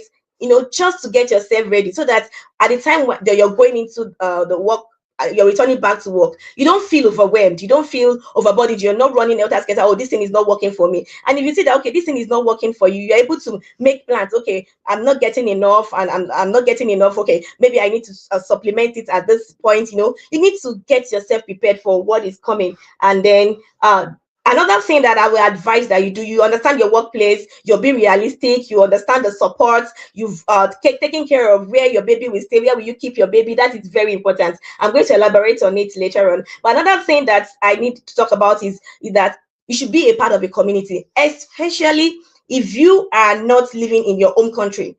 That is my situation currently. Especially if you're not in your own community, in your own country rather, you need to be a part of a community. It's going to be a blessing to you when you're resuming back to work. You need to you are able to get support from people around you. You're able to get what's it called now, a less expensive support, because you see people that are people of your community, people of like minds. You see people from your country that are able to help you to take care of your baby. You get enough support by being a part of a community. That is very important. So women that are watching me, that you are not in your own country, so you need to don't isolate yourself. Now let's talk about the childcare options that are available that you can harness. I'm trying to summarize what I have here, because I know that we've gone far beyond our schedule for tonight. Okay, so now, what are the care options that are obtainable, that are available? Number one thing is that before you choose a child care option, I need to reiterate the fact that mothers are considered, parents generally are considered the primary caregivers. So if there is a way that you're able to stay with your child as much as possible, I'm advocating for your child now. If there's a way that you're able to stay with your child, you're able to support your child for as long as possible and without any hindrance to your financial capacity, you're able to do that. Please go for it for the sake of your child. It is very important for you at that early years to create bond in your child. Those early years is a child is a phase of trust and mistrust. Is a phase where trust is being built. So it is very good for you to build a bond with your child. It's very good to spend those years. No one can take care of your child better than you. Okay, so even the best, like the expert, professional, childcare minder, whatever it is they are called, they cannot take care of a child. Research has proved that they cannot take care of your child better than you would. You are the primary caregiver of your child. So if you have the opportunity to be with your child at those early years, it is okay as much as possible to stay with your child. Okay, so now what are the things that you have to consider before choosing a place? Now maybe you decide, I need to go back to work, I need to find a place. You need to consider your child's age, for the age of the child, where exactly would be suitable. You need to consider if it's the hours that you're going to be that your child is going to be spending, the hours of service. You're going to consider your budget. How much do you have? And then you also consider the services that are available that they can give to you. There are different options that you can harness. You have crèche and daycare. You can get yourself a child minder. There's some professionals. Then that's also where I brought about community. The example that is close to it that I don't have a baby now that I moved to another country. I don't have, it's not like I have given birth, but the closest to experience to it that I have is that my children didn't come with me to immediately. So when it was me and my husband first, and then later on we brought in the children. When it was time to bring in my kids over, it felt like, yes, somebody just having a baby, because they are still little and they still needed the attention. So what we had to do is we had to consider, before, when it was just the two of us, you can work your hours, I can work my hours on Indad. But now that the children are coming, before they came, we had to start adjusting. Start making plans, adjusting things, putting things in place. So that is something that is very important. You need to adjust as much as possible, get support. Then talking about partner support from your spouse, you need to be able to communicate. Plan ahead, communicate with your spouse, be realistic with yourself. These are the things that we need to do. Like I was giving the example earlier, myself and my husband was working in a very far place. He needed to, get a low paid job, but somewhere closer, just to accommodate the fact that our children are coming. So that is something that you also need to put in place. Like you're having a new baby, you and your spouse need to work it together. You need to adjust your hours, decide who will stay with the child. And then you need to appreciate each other's efforts, because that is something that is very important. It can be demanding on the family. Then finally, let me talk briefly about career progression before I know my time is up, but let me just touch briefly on career progression while parenting.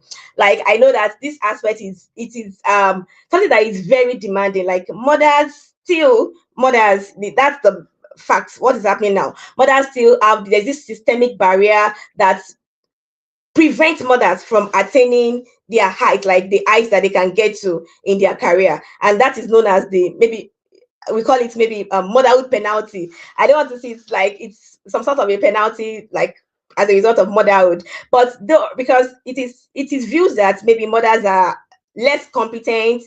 As a result, they are not able to function. They have a lot of things on their hand. They are torn in between, maybe choosing their family and now work. Those things happen. But I want to also understand that as much as we have motherhood penalty, there's motherhood advantage. I'm just going to list it so that we can harness this motherhood advantage. You don't see motherhood as, because now I'm a mother, I'm not able to move, progress. I've just sit down at home. I'm not able to do anything. Okay, I'm just going to list it out and wrap it up at that. So we see that because as mothers now, we are able to build different potentials that let us to build different potentials and new skills. So some of the things that we can analyze is that it's going to help. We have improved work relationship. It's something that we can build on as mothers. Like it's something that we have developed because we have now relating with babies. So we have improved work relationship. You have things to talk about. You are now able to work on your time efficiently. Efficient time management is also something that you have developed that you should also leverage on. Then you have problem solving skills. You have dealt with babies. Your babies have come with different problems. So you have this problem solving skills technique that you have gotten, improved willpower. It has improved your confidence. It has improved your emotional intelligence. You have developed your positive emotions and positive attitudes. So these are something that you have developed as a mother that you should leverage on, that will help you to that will help you to progress in your career, that will help you to progress. So understand your season that you're in, take it one step at a time, understand the opportunities that are available to you, know what is important per time. You don't want, you can have it all, but maybe not all at the same time. Just know what is obtainable to you one at a time, then know what is important by time. And on this, I am going to be stopping. I hope you have gotten value from this discussion that we have heard. Thank you so much once again for listening, and I wish us I want to say happy International Women's Day once again. Thank you. Thank you so much. That was super amazing. Where are the women on this call? Are you guys still in this class? Are you still on this webinar? Can I see a round of applause for our speaker? Such an amazing, you've done a great job. As someone who has walked these shoes, right? I have been in that situation where I was having babies and I was working at the same time. So I totally can relate with this. And this was why I said we needed to talk about this, because I have friends, I have some people, some women who I had to stop work. They have so much to give, but they could not manage working, building a career at the same time as juggling their motherhood roles. And Coach Titi has just done justice to this topic. She has hammered on, your workplace policies. In fact, she nailed the fact that before you start thinking of becoming a mother, right from your singlehood, this is why we talked about the building a foundation. This should be part of the conversations you're having with whoever you're going to marry. Have this conversation. You have it with yourself. What do I want to do? What kind of job? Okay, when I'm working on this job and I'm having children, what changes would I need to make? Personally, I've had to stop jobs that pay me more to pick up low-paying jobs just to accommodate my motherhood journey. I have done it before. And I know it might not be the same case for everyone, but we need to be flexible. Now, there are so many problems with children. A lot of children, especially abroad, if you're in Nigeria, I mean like outside the country, a lot of children are being, taken away by social workers and things like that because of neglect. And when you ask about what is causing this neglect, it's because the parents feel, we need to work to earn money, we need to work to pay the bills, and the children are suffering for it. So it's important that we take all these things to heart, put it to work, know what commitments you and your spouse, what changes you would need to make, what sacrifices you will need to make during your motherhood season. And nobody says the fact that you do not have a 9-to-5 job means that you cannot create wealth. So many women are working from home. So many women have created multi-million naira businesses from the four walls of their houses. So technology is making things different for us. You just need to be in that place in a community where you're willing to grow yourself, to know what opportunities are bound for you. Thank you so much, Coach Titi. And we will move straight to our next speaker, who is Pastor Wunmi Ajayi. I'll bring her to stage just after reading her bio. We're far beyond our time. I'm so sorry for this, and we will try and finish very soon. So Pastor Wunmi Ajayi is a neonatal nursing sister with the NHS and a marriage and relationship coach. She's been married for nearly 25 years. She's very passionate about marriage and family and believes that marriage should be enjoyed, not merely endured.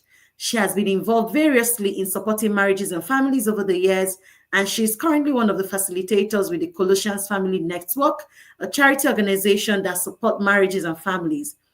She co-authored 2 books with her husband, Preparing for Marriage, A Paradigm Shift, and a book. It's a book targeted at the unmarried and growing And the second book is Growing and Flourishing in Marriage, a book for married couples, especially in the early years of marriage. She also provides teachings on different aspects of married life and tips on how to enjoy marriage through her YouTube channel, Woman and Man Enough for Marriage. You want to visit that after this session. She and her husband are blessed with two lovely children who are now both adults. Hey, what is this webinar without an empty nester? Someone who has gone ahead of us. Please make welcome Pastor Wumi Ajayi. Such an honor to have you here, Mama. Thank you so much. Thank you so much.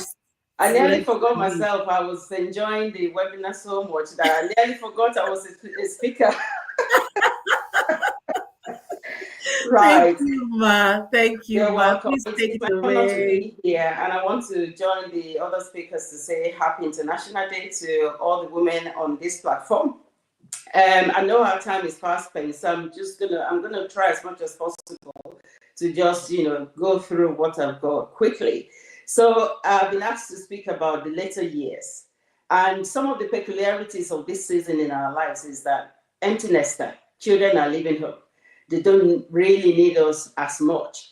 And a lot has been said about career. Sometimes some people have managed to get onto leadership roles in their career. Sometimes others have not been able to because they've had to take time out, maternity, looking after the children and all that.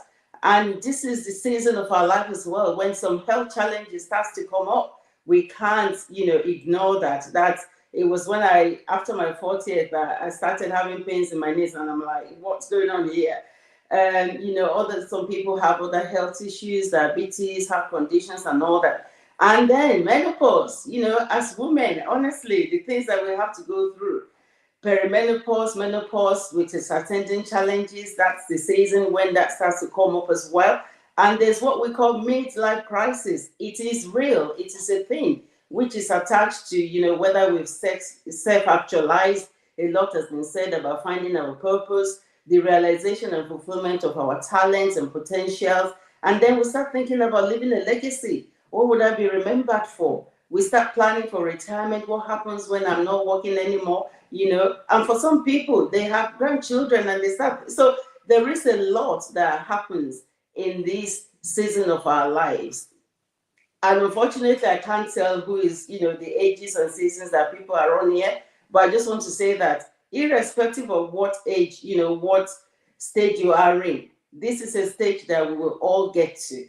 And I believe that whatever information is passed across today is something that will help us to prepare. Because like Titi Lokwe said, a lot of the issues that we have has to do with not preparing.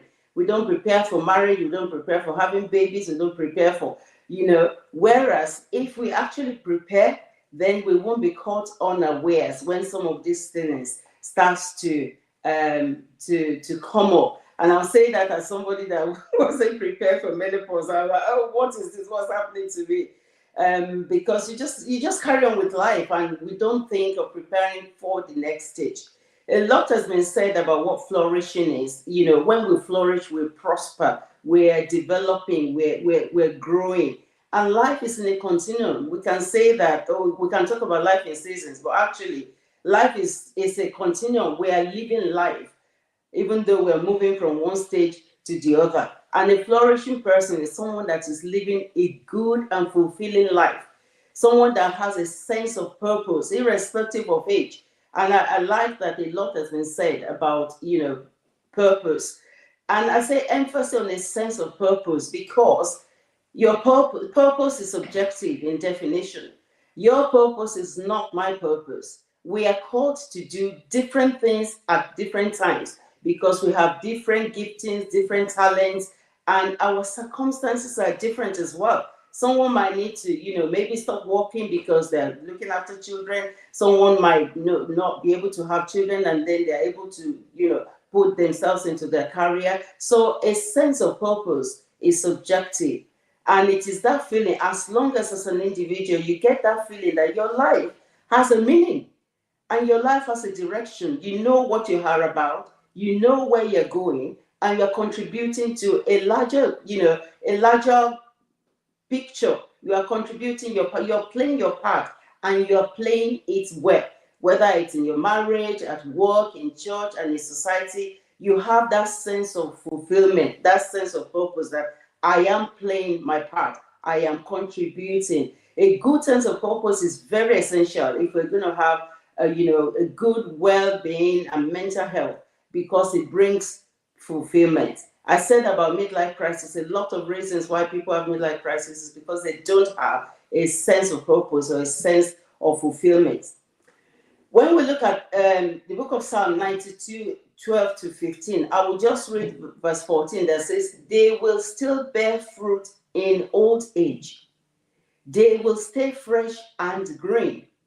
So that is the purpose of God for us. God wants us to live a fulfilling life, a life that is flourishing. He wants us to be fulfilled irrespective of the season that we are in our lives. But like it has been said, as the speakers were talking, I was just thinking, actually, they're making my job easier. The choices that we make in our early years goes a long way to influence our later years. People talk a lot about, especially in this environment, a lot about work pension. You must be contributing towards your work pension because when you retire, you want something to be able to fall back on. But actually, it shouldn't just be work pension. It should be spiritual pension, marriage pension, social pension. How are we contributing to our later years in these areas of our lives as well? But the good news is that, like it's been said, even when we made bad choices in our earlier years, by the mercies of God, we can still remedy things. In our later years, we can make choices that will propel us into living a fulfilling life, a flourishing life. So I'm just going to pick on a few things and let's talk about emptiness syndrome. It's basically when all the children have left home. They are living independently. They don't need you anymore. They are living independent. Not that they don't need you, but they are living independently of you. And it's important that we prepare for this, because all the nurturing that we're doing for our children from when we have them is actually preparing them for this time. And it's funny that even when that time now comes, we feel lost, we feel empty. We start asking ourselves sometimes about identity, my purpose. We feel lost because the children don't need us like they did before. But as women, we need to know what defines us. A lot has been said. I mean, Oluchi and the first speaker, we need to know what defines us. It's unfortunate that a lot of us come from a culture that uses your children to define you. That's why they say, mommy something, mommy whatever. But having children is not the only thing that defines us. So we need to know where our identity comes from. Because there are women that don't have children, and they are not less women because they don't have children. The emptiness period is also a trying time for marriages. That's why you see a lot of marriages after 20, 30, 40 something years, they're deciding that they don't want to carry on again, because a lot of times they've used the previous years to either just concentrate on the children rather than working on their marriage, or some women will use their children to meet their needs rather than making sure that their needs are met through their husbands. And some couples end up just talking about children. They have nothing else to talk about. So when the children are not there to cause a distraction, the children are not there for you to use them to meet your needs, then it becomes an issue. So we need to look forward to this period rather than dread it. Prepare for it, and then decide what you're going to fill it with. It's important that we have a sense of purpose so that when the children are gone, you still have something to fall back on. The children will still need us, but in a different way. So we need to find out how the children need us. We need to reconnect ourselves with ourselves. There's more time in your hands to pursue work, project, ministry, whatever that your purpose have been that you've not been able to put so much time into. Take up a fun activity, prioritize self-care, self-compassion, look after yourself, get active, go to the gym, begin to act. I can tell you for certain that when we get to that age, it's the age that we really need to be prioritizing physical activity, getting fit. Reconnect with your husband. If you're married, start talking about what you want to do as a couple. How do we get, how do we feel this time? Do we want to see the world? Do we want to travel? Do we want to take up a hobby? What do we want to do? It's a time to look forward to, not a time to dread. And now I'm going to talk about career, because this is really linked to self-actualization. When we look at the hierarchy of needs, self-actualization is actually at the top. So often when we get to this season of our lives, all of that needs, you're not worrying about what you want to eat, you're not worrying about, but you're worrying about what is my life about? Have I fulfilled my purpose? Have I maximized my talents and things like that? Because why some women have been able to climb the career ladder, like I said, some have not been able to. The ones that have been able to get to that top in their career, it's important that at this point you don't make work your life. Again, going back to what defines you. If you make work your life at this period, when that work is taken away, maybe for some reasons you can't work, then it means that there's nothing more to do with your life. And the demand of leadership can be very, very high. So there's a tendency for us to just feel, oh yeah, I'm needed here, and then you pour your life into it to the detriment of other relationships. So it's important that as we are aspiring in our career, you need to keep checking yourself. This ladder that I'm climbing, which one is it leaning on? Is it just for self-aggrandizement? Am I trying to prove a point to people that I can do it? Am I comparing myself? Is it a competition? Or am I fulfilling purpose? We need to also keep checking the price that we're paying, because everything comes at a price. And for the women that maybe they've had to take a back seat in their career because of children or looking after the home, it's also important to know that it's not the end. When the children are gone, it's a time to start thinking, okay, what can I do? It's never too late to change your career course or to become an entrepreneur. The famous KFC, the man that started KFC at age 62, even though he was working other jobs and things before that. So for us, it's not too late. Although we need to be realistic, we need to know what we're doing. And the most important thing is that we leverage on our strength. Again, a lot has been said about finding what you're about, your strength, what you're good at, what you're passionate about. We can relearn, we can unlearn, we can upgrade skills. We need to take, I know the number of women that I know, that have had to go and retrain, do a certification, start, take up new roles. We need to, to have the courage to do it. So rather than sitting back and say, right, okay, I spent all my life looking after the children and looking after the home, now what's left? It is the time to take up the courage to do something for yourself that we've not been able to do. Self-awareness is very important. Not everything will suit everyone. And that's why it's important, because I always say that when it comes to peer pressure occurs at every stage of life. So even at this season, there's peer pressure. This person is doing this person is doing that. But not everybody has been called to do everything. We have been called to do different things. And it's important to find out what yours is. I want to talk about midlife crisis because it's real. And like I said, it's associated with self-actualization. And when there's lack of accomplishment in life. And also at this age, I'm talking you should be in your early 40s or, upwards. You probably know someone who has died, who is your age, or maybe your parents have passed away. You suddenly then realize that actually, inevitably, I'm going to die one day. And so people start thinking about their life. What have I made of my life? We are confronted with the fact that we're growing old and we will die. Maybe you think, or you look at yourself and you think, actually, half of my life is over. What have I got to show for it? It's a transition of identity, and it's important that we deal with this stage of our lives very, very well. When we're trying to make sense of our present and trying to relate it to the past, it's important that we do that in a healthy way, because that is what will determine how we go on into the future.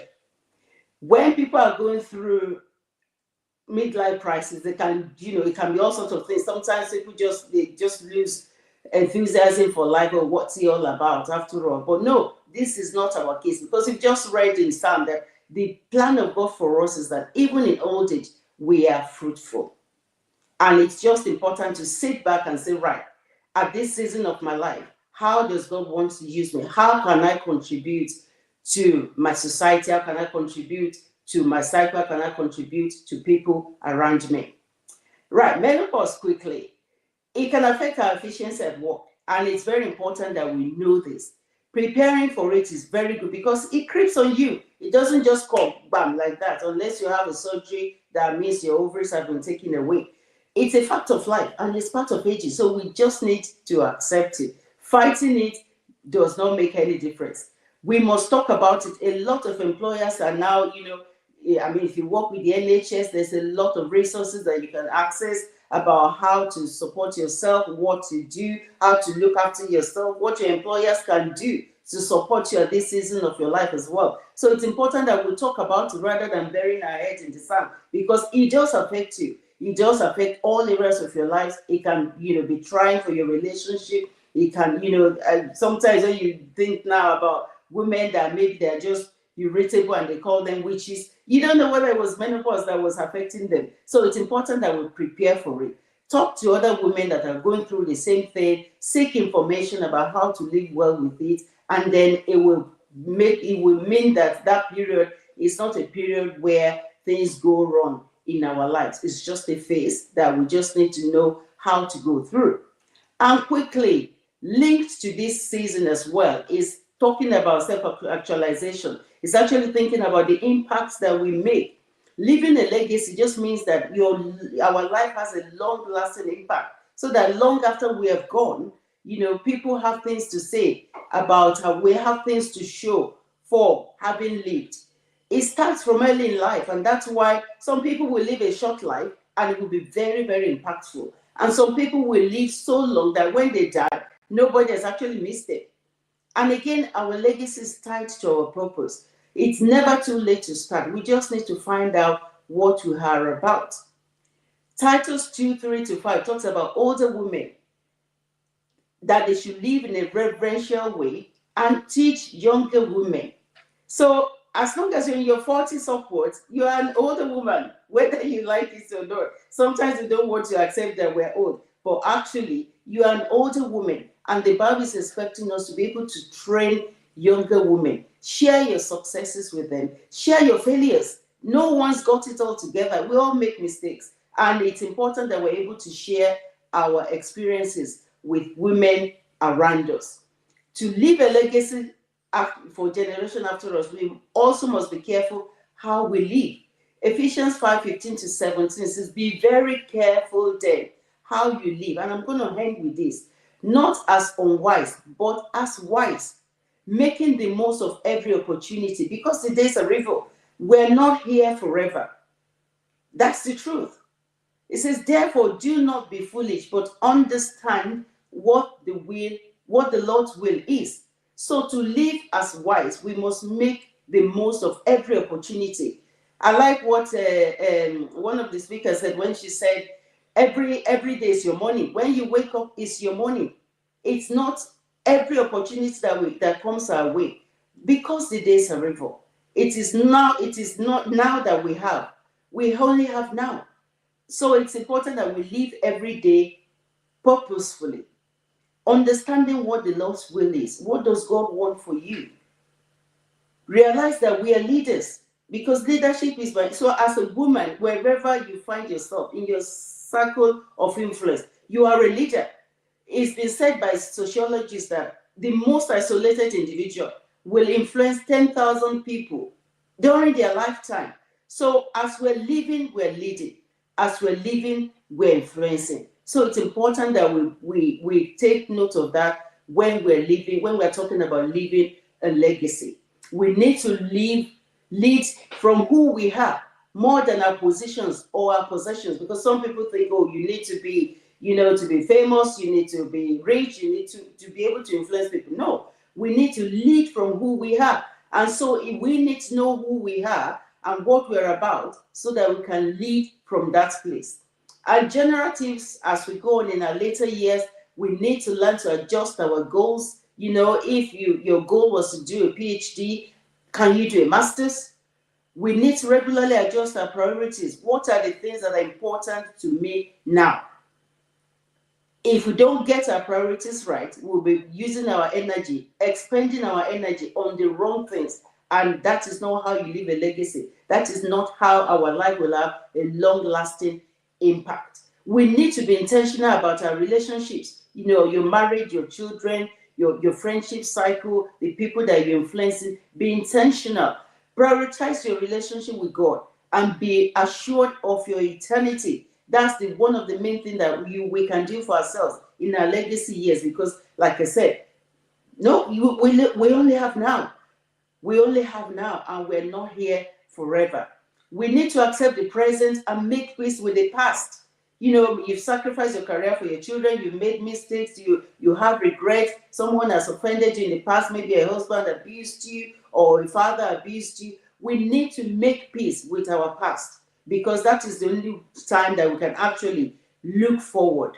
Learn about menopause. I've talked about menopause, how to alleviate the symptoms. Talk to your spouse and friends. Sometimes we need to seek professional help. People have been talking about coaches and mentors. Who is your mentor? Who are you talking to? Who is advising you? Who is guiding you? We also need to prioritize looking after ourselves, prioritize, self-compassion, exercise, be honest with your feelings. Remember that what self-actualization is and what it means to each person is different.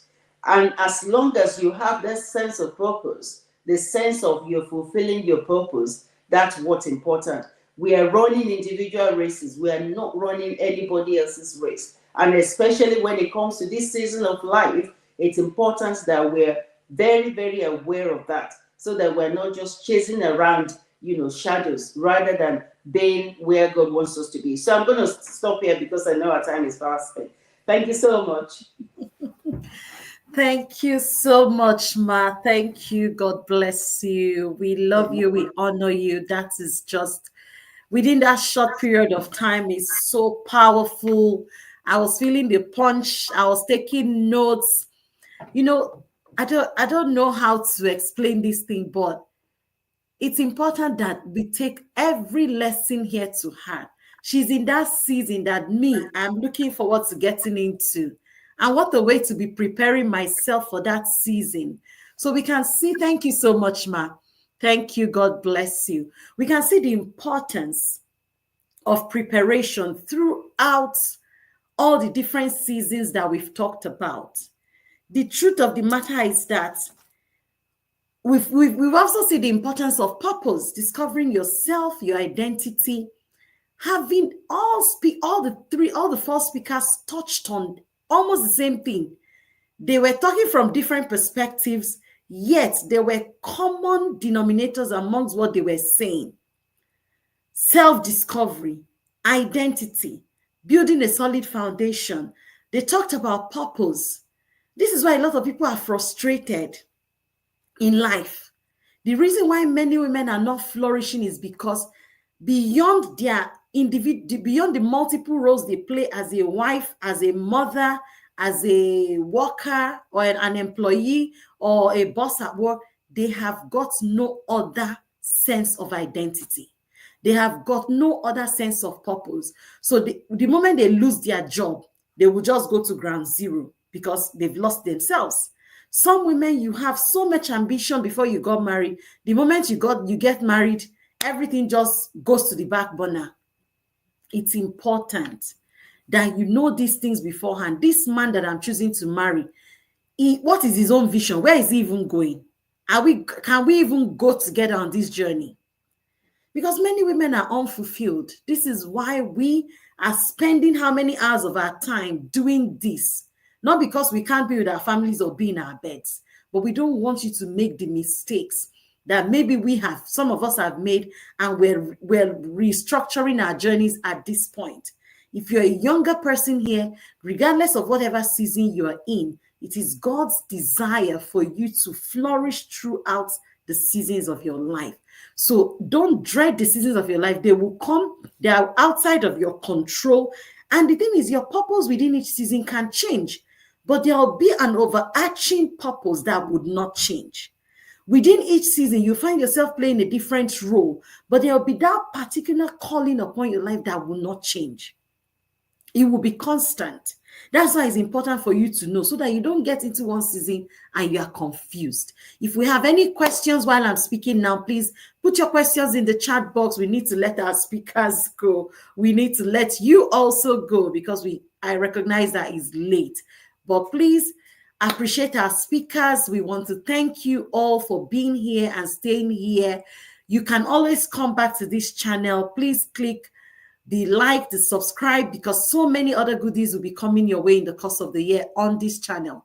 So make sure that you share this link with your friends. Those who cannot be here, share this if this has impacted you. So celebrate our speakers, and please put questions if you have any in the chat box, why I'm just going to be touching on different things. She touched on so many things, changes that will come health-wise. Are we prepared? We're not going to be here forever. She talked on legacy building. That midlife crisis, there comes that time where you're looking back and you're saying, what have I achieved so far with my life? Does my life have any meaning? And she talked on something profound. She said that this is the reason why some people live short lives, but their lives are more impactful. And saying that, remember late Pastor Bimbo Odukoya of blessed memory, Miles Munro of blessed memory that she mentioned, the Herbert Wigwe, who is a late CEO of Access Bank that passed away recently, just sudden. We will not be here forever. That is why we're saying this thing. Make the most. Don't wait and say, okay, I'm here now. I can't do anything until I get to. The thing is, I've realized that these seasons overlap. You might be waiting to say, oh, until I get to my emptiness season, that's when I'll start mentoring younger people. No. Whatever thing you're learning now to grow yourself, there is that young 15, 16-year-old girl, there is even your daughter that you can start teaching those things to. Start mentoring your children. Start mentoring your sister's children if you don't have a child yet. As you learn these things, make sure you're impacting other lives. You can be a mentor in any season, so long as you're growing yourself. Regularly adjust your priorities. There might be things you already mapped out that you want to do, but as your seasons change, things can change. Be flexible. Know that, okay, I may not be able to earn this XYZ amount of money that I wanted to earn because of what is happening now in my life. You adjust, make adjustments as it's necessary to pay attention to the necessary things in your life. We are all designed to flourish. God said in Genesis 1, he said, be fruitful, multiply. It's not just about having children. It's not about procreation. Be fruitful, multiply in every area of your life. Flourish. Flourish. You're designed to flourish. Don't go through life season feeling frustrated. Don't go through life seasons throwing tantrums. For every experience that you have in the different seasons of your life, there is a lesson that God wants you to learn from that experience. And it might be for a purpose that is bigger than you. I'm not seeing any questions. Are we all good? It's like all the sessions, we've answered all your questions already. Thank you so much for being here. I'm still looking out for questions. I would like to touch on something, that I think we should take away as well. It's important that while you're trying to integrate your work and every other area of your life, it's important that you know that you can recognize that you cannot do it alone. You need to build systems and structures to help you navigate. You cannot do life, be on social media scrolling from morning to night, and you say you want to flourish. No, there is a role to play. God has called us to flourish, but we have work to do. It's about being intentional, as well. All the speakers have said. It's about recognizing the kind of relationships you want to keep. Make sure that in your creating your structures and your systems, you're taking advantage of processes, you're taking advantage, or you're leveraging on people and processes that work. You want to keep your life simple as possible. The simpler your life is, the less complicated it will be. That way you can say, okay, I can do this job now. You understand your own journey. Everybody's journey is different. So don't compare XYZ with yourself. Your own journey is different. Your own strength is different. Your own capability is different.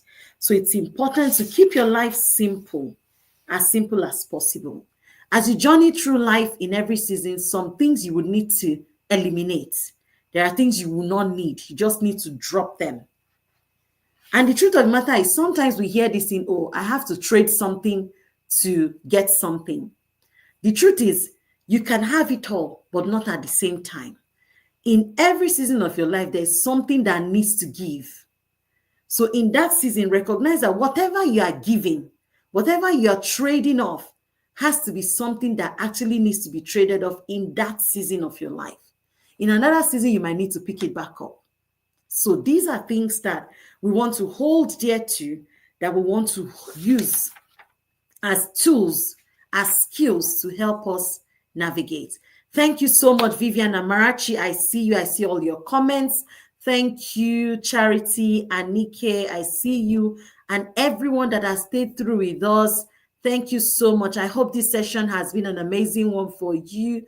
The choices we make in our early years go a long way to determine the outcome of our later years. Very, very powerful. Whatever you're doing today, don't think it doesn't matter. It counts. It counts. Whatever you're doing counts.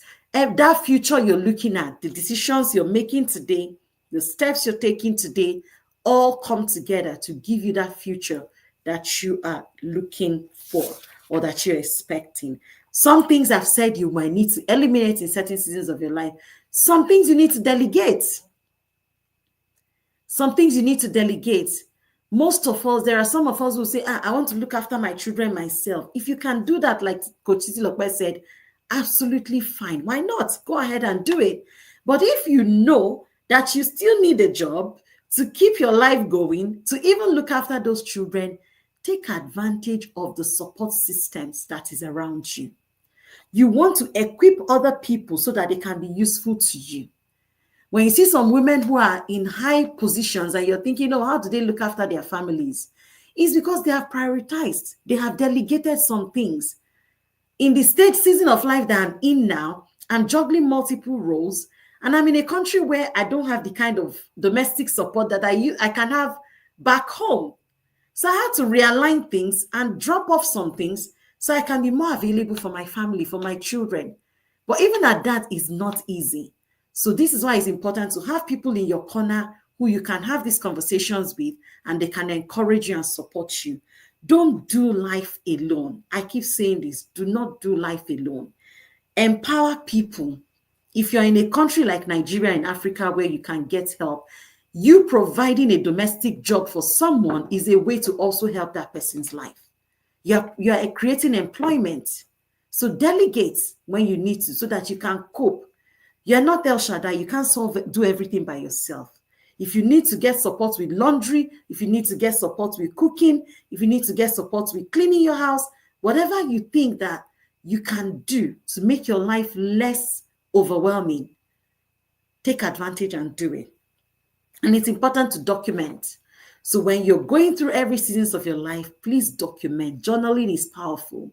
So that by the time you're in a new season, you can reflect and say, oh, these challenges that I thought were bigger than me, I have overcome them. I'm now in a new season. What changes do I need to make?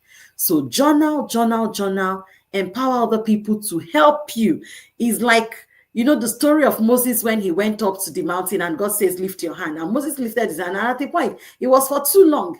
He needed other people to come and support his hand, to lift his hand up with him. So that is the same thing we do when we leverage delegation. Remember the story of Joseph's father-in-law, Jethro, when Joseph was already beginning to be the one who was solving all the problems for the children of Israel. His father-in-law visited and said to him, you cannot solve all these things alone. Look around you, look amongst these men, those of them who are wise, who are intelligent, and empower them to do some of the small jobs that you are doing. So for some of us, what is holding us back is that we want to do it all by ourselves. Seek help. Accept help. Vulnerability is not weakness, it is strength. If you admit that you need help, you will get help. Thank you so much. Thank you all for being here. Munga Simui, I hope I pronounce your name well. Dr. Priska Samduru, thank you so much, ma'am, for being here. Thank you. Happy International Women's Day to you too. Thank you all so much. Thank you for being here. God bless you. So we're not seeing any questions. Feel free. We have a community. All our speakers here, I will share their links later on. I can leave it here on the YouTube channel as well for you to come back and click. Follow them. Oluchimadu is on Facebook. She is on Instagram. She is also on YouTube. You can follow her, Oluchimadu, everywhere. Social media platforms. Pastor Umi is also here on YouTube. Her channel is Man Stroke Woman Enough for Marriage. Every Sunday, she's dropping fresh content. You want to be there.